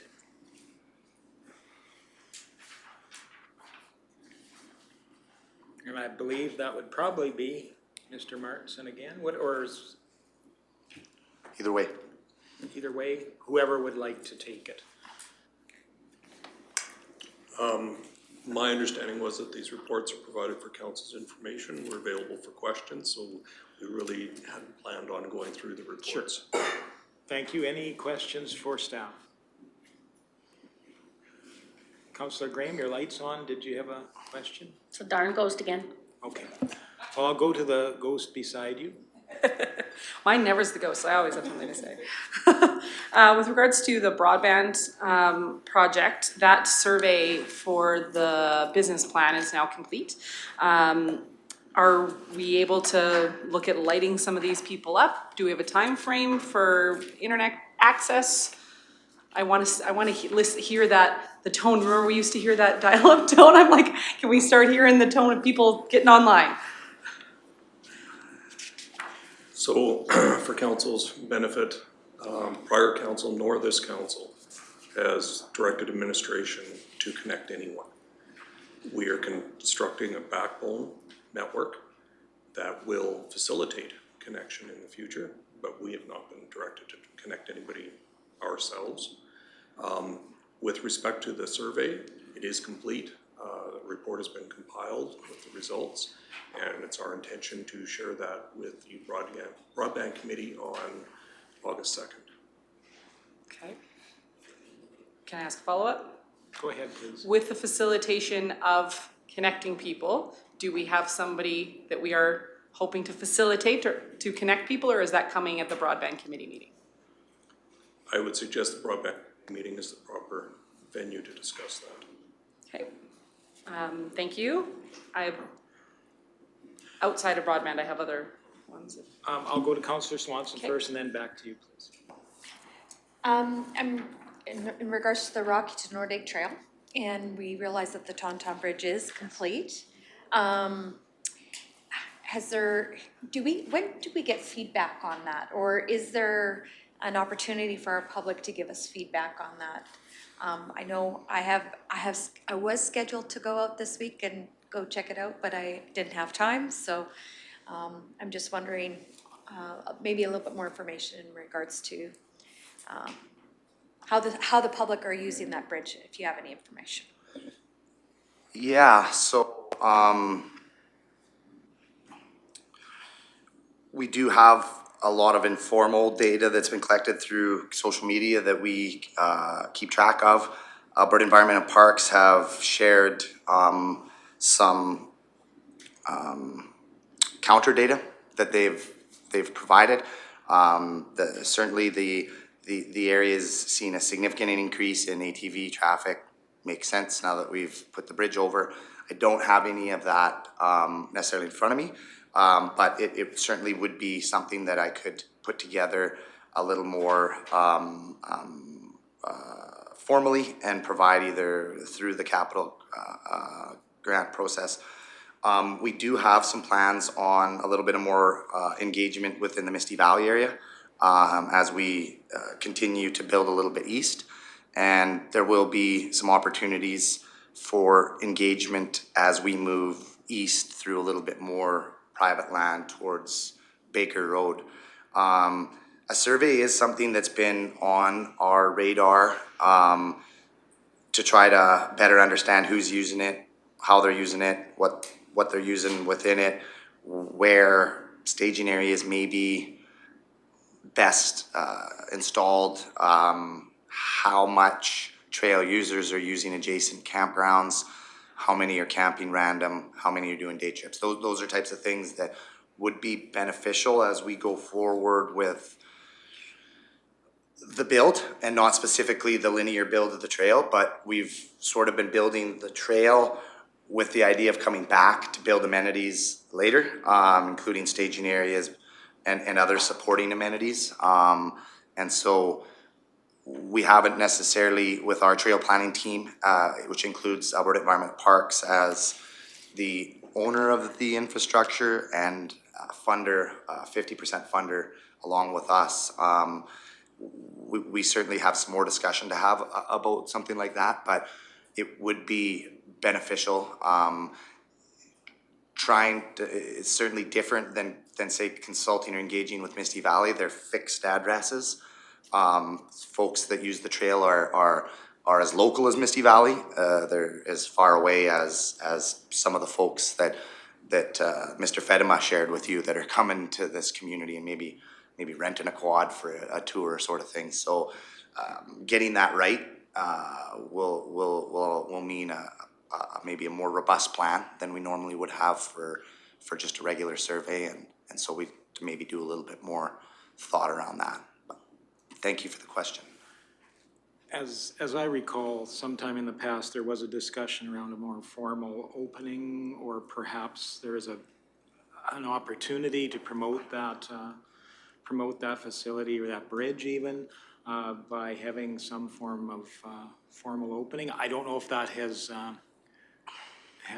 kind of filtered into the lower priority level, or if that's still on the horizon. Yeah, so that's still a high priority as far as administration's concerned. It was scheduled, but then canceled for early spring because of political factors relating to leadership change and potential race. It's administration's understanding that council would wish to use that event as an opportunity to meet with key ministers from the provincial government, and possibly the premier as well. And so that was the driver for us to cancel. Ms. Haight was in contact with some of the ministerial offices and MLA offices, and sort of some of the feedback and recommendations we were given were that the fall sitting would likely be a better opportunity to get those key decision makers there in the mix, at the ability for council to meet with them, discuss with them, maybe have a sandwich on the bridge. And so that's our understanding of what council wishes to do. Absolutely be willing to hear otherwise if we haven't hit the mark there with our understanding of how to handle that event. After that's completed, there was certainly some thought to consider maybe a more public type of opening or something as well. But primarily we were focused on the one that I had just explained. So if I'm no longer in line with council's sort of desire there, certainly would like to hear what council would like to do. No, I just thank you for the update of the status of that particular event, if we want to call it that, but I think it's definitely valuable at some point in time to put a spotlight on the good work that's been done there and the partnership it is between ourselves and the province. And it was certainly, we were hoping to organize that opportunity for council to have an intimate opportunity to discuss issues around the trail with the MLAs, issues being funding, but also greater issues related to West Country development management, things like the development notes, things like challenges in Nordegg, those types of things. So, you know, that would be just not an opportunity to talk trail with those folks. It would be really an opportunity to talk West Country in general and specifically the development notes. It's been a bit of a policy place where council's been grinding away a long time. And we hope that the bridge and the trail are, along with what we've done in Nordegg, are maybe an opportunity to lever open, you know, further. Now, we know we've gotten some significant grounds in that area as of late, but it's not mission accomplished there yet. So those were some of the things that we would be considering providing council meeting notes and discussion points on, and ultimately arming you folks with information so that you could have those conversations in that bit of an informal way as we, you know, essentially stand on the bridge and cut a ribbon and have some lunch, which was sort of the overall concept of what the day could be. Great, thank you for that. Additional questions? Councillor Melhoff, please. Thank you, Reeve. Just looking at the Nordegg South Access Road, I would love to see, when we're discussing Nordegg, I know we're gonna get a Nordegg update coming up in August. It would be great to look at, if we're gonna look at expanding another access to the south, so that there's not both potential evacuation routes going to the north. It'd be great for us to look at future routing potentially going to the north end, and it'd be great for us to look at that at a future strategic planning meeting. Just food for thought. But it's great to see progress on that one as well.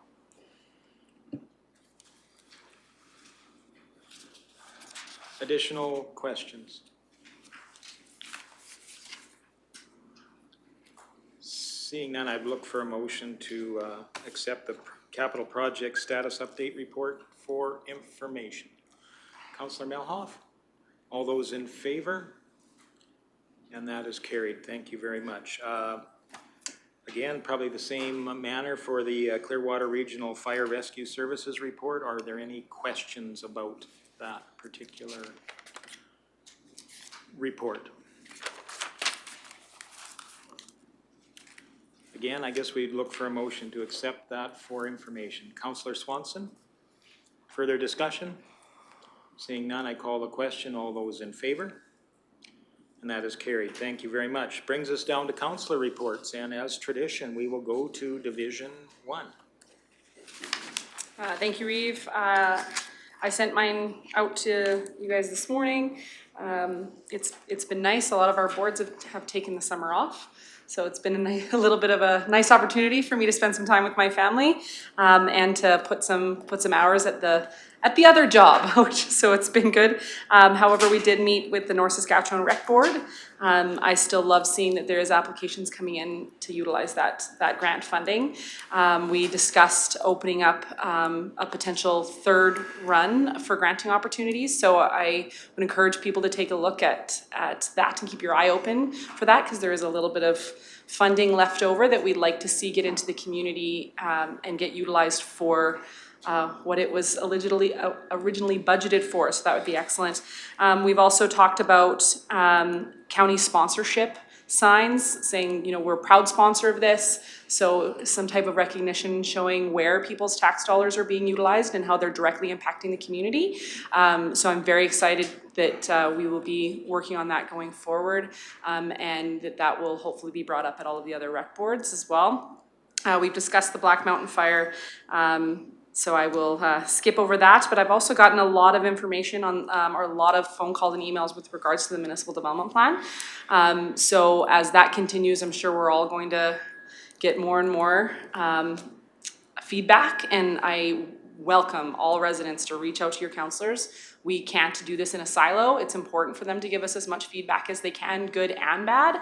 I want to hear both sides of this coin. So please reach out to us so that we can make the best decision possible for our community with such an important statutory document. And I think that's it for me, Reeve. Thank you. Questions for Councillor Melhoff? Seeing none, thank you very much, and I'll go to Councillor Graham. Thank you, Reeve Wahid. As Councillor Melhoff mentioned, there hasn't been much going on for council stuff, so just a couple of things from the community. I already mentioned I was able to make it to Market on Main the last couple of weeks, which it's really fun. Even if you're not going to buy anything, it's so fun just to walk around there. It's such a community environment, and the planning staff are doing a great job. There's other employees there. Marty was there singing the one day, and the county's represented very well. He was really disappointed because I walked up as he finished singing because I was at my niece's horse riding lessons before, but it was great watching. I didn't go to the Calgary Stampede, but watching it on TV to see a local Ben Anderson in the top 4 for Saddle Broncs. I also saw some pictures of some Clearwater County born livestock that were being exhibited at the Steer Classic, which is great because those people were drawn here from other counties to come and buy cattle, and the family that they purchased them from are wonderful producers in this community. And I think that is everything, and I'm looking forward to the Antique Days. Leslieville Antique Days are this weekend, so anyone who's able to attend, it's going to be it's always great. So that is my report. Great. Yeah. Thank you. Any questions for Councillor Graham? Seeing none, thank you very much, and I'll go to Deputy Reeve Northcott. Thank you, Reeve. I really actually on the council front of my life, I don't really actually have a lot to report. I was invited by a resident to attend a small little community meeting for a future proposal of a rehabilitation center on the south end of the community, or on the county. So I did attend that and definitely listened to the residents' concerns. But other than that, yeah, I was kind of slow for the council front of my life. It was slow, so that's it. That's all I have to report. Great, thank you. Any questions for Deputy Reeve? Well, again, thank you, and we'll go to Councillor. Oh, sorry, Jenny. Sorry. Thank you. Just said, how did that meeting go? Or did you want to bring that up tomorrow at Municipal Planning Commission? No, it was actually a good turnout. There was roughly 45 or so residents that did attend, and no, it was a great meeting. Just residents did have some concerns, and they just wanted to voice them and stuff like that. And actually, Councillor Cermak was there as well. So, no, it was a nice meeting.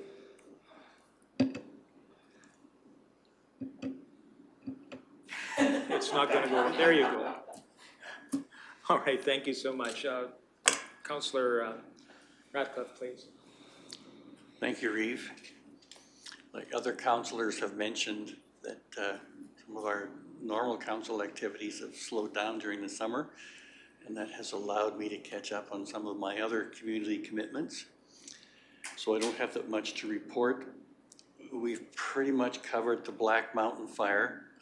There was a meeting at Nordegg yesterday where the concern of the businesses was that, of course, when something like this happens, there's a lot of confusion as to what the facts are. And they had a lot of cancellations of events from people, reservations that because of the fire they had canceled. And there's a fair amount of business lost, but that was their concern, and the discussion was very positive, constructive.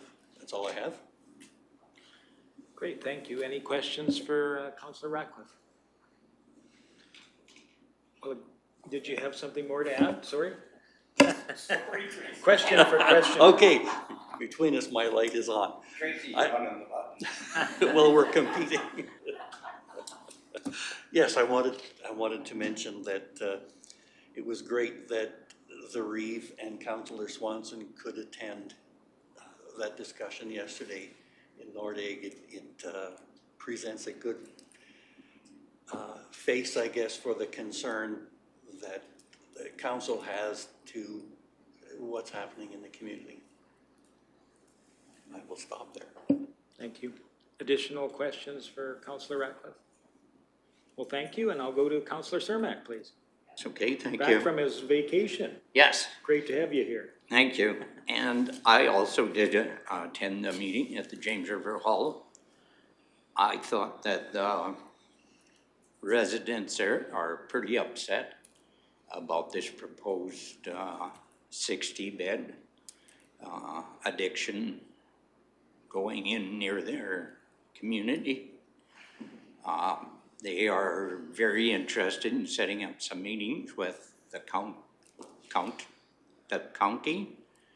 councillors, the health ministers, the MP, just to see where they can stand and what's all taken place on it. One of the other things, I thought the meeting was great.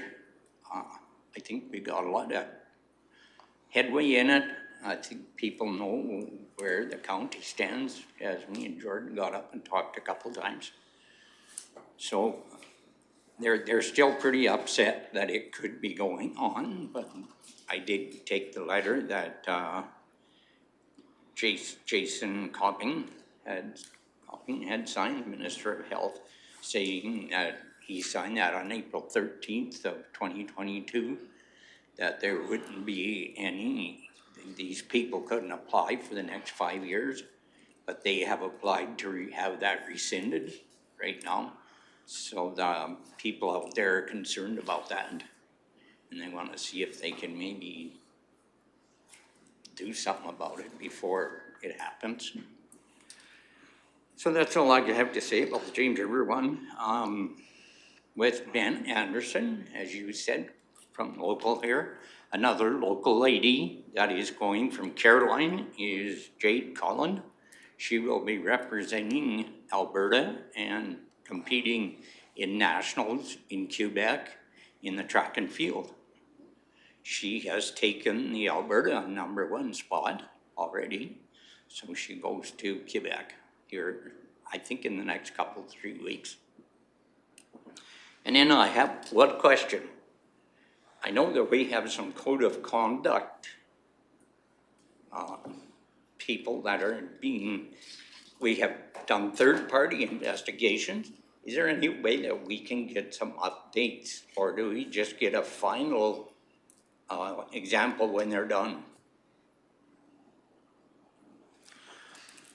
Mr. Martinson, perhaps, or I can comment or whatever. Sure, yeah, I mean, the only thing I could share from that perspective is that I could look into it and see what information is available to get back to you, but the Reeve may have a better answer to that. And I really, I mean, the thing I can tell you is that I can't tell you anything. Those investigations are ongoing, and I'm really haven't been part of being questioned around those things. I don't know if any other counselor has been approached, but haven't got to those stage yet on any of those. So really, I can't update you anything at all on that at the moment. So, sorry. Anything additional? Any questions for Councillor Cermak? Sorry. No. Maybe I'm way out of line here, but so these just keep on going and we don't have any control when we can say, hey, this is enough. We've spent enough money on this. We want a decision.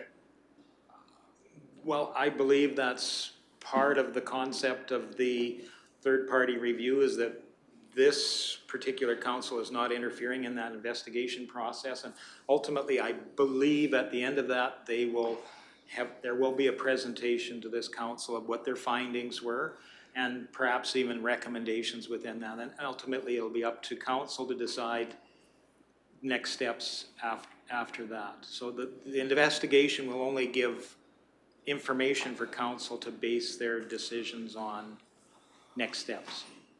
Okay, thank you. Is that helpful? Sure. Yeah, and I can understand it is frustrating when things are taken out of your hands, but that does give that ultimate third-party independence that I think we all can see the benefit of having that being outside of our direct control, and that's kind of it. Mr. Martinson, did you have anything? Yeah, I was just gonna share from that perspective. You know, when the third-party groups are brought on to do this, they're selected because they have a process, you know, that's acceptable, and they run their process. No news is good news. It means they're progressing through that process, and when they've completed it, you know, that information then will be brought accordingly. I would also, if I may, Reeve, make a comment around the proposed addiction center. Please. That was talked about a little bit about during Deputy Reeve Northcott's update and Councillor Cermak's. Planning is getting a lot of feedback from the same folks I'm sure you guys are talking to. That feedback is definitely being accepted and received. There is layers of due process that affect this entire decision-making chain, and so you know those due processes are ongoing as well, and certainly understand the community's concern over it. But no decisions have been made, and those decisions are pending at various levels of government. So that's really all the update I can give on that one at this time. Thank you for the insight. I appreciate it. Any additional comments around Councillor Cermak's report? Well, again, thank you very much, and we'll go to Councillor Swanson, please. Thank you. July 18th, I attended the tour and barbecue of the Dixon Dam through the Red Deer River Municipal Users Group. Being a part of that in the past, I've never been able to go do the tour, so I took advantage of that on the 18th. Interesting history about that dam is why it was created in the early 1980s. It was built to maintain consistent flow and mitigate flooding, low flow, etc. And it really serves the community of Red Deer and Drumheller because they rely on the Red Deer River as their water source. Also interesting was that Red Deer's population at that time was 35,000, and because of that dam and the source water reliance, it has attracted industry like Joffrey, and most of the populations along the river have grown. So for right now, Red Deer is now a population of 100,000. So it's, you know, in the short period of time how it's grown. There is some construction that will happen this fall, early spring, and it will create a third earthen emergency spillway. So got to spend the day out there, and that was pretty neat. On July 20th, I attended the Sunchild Powwow.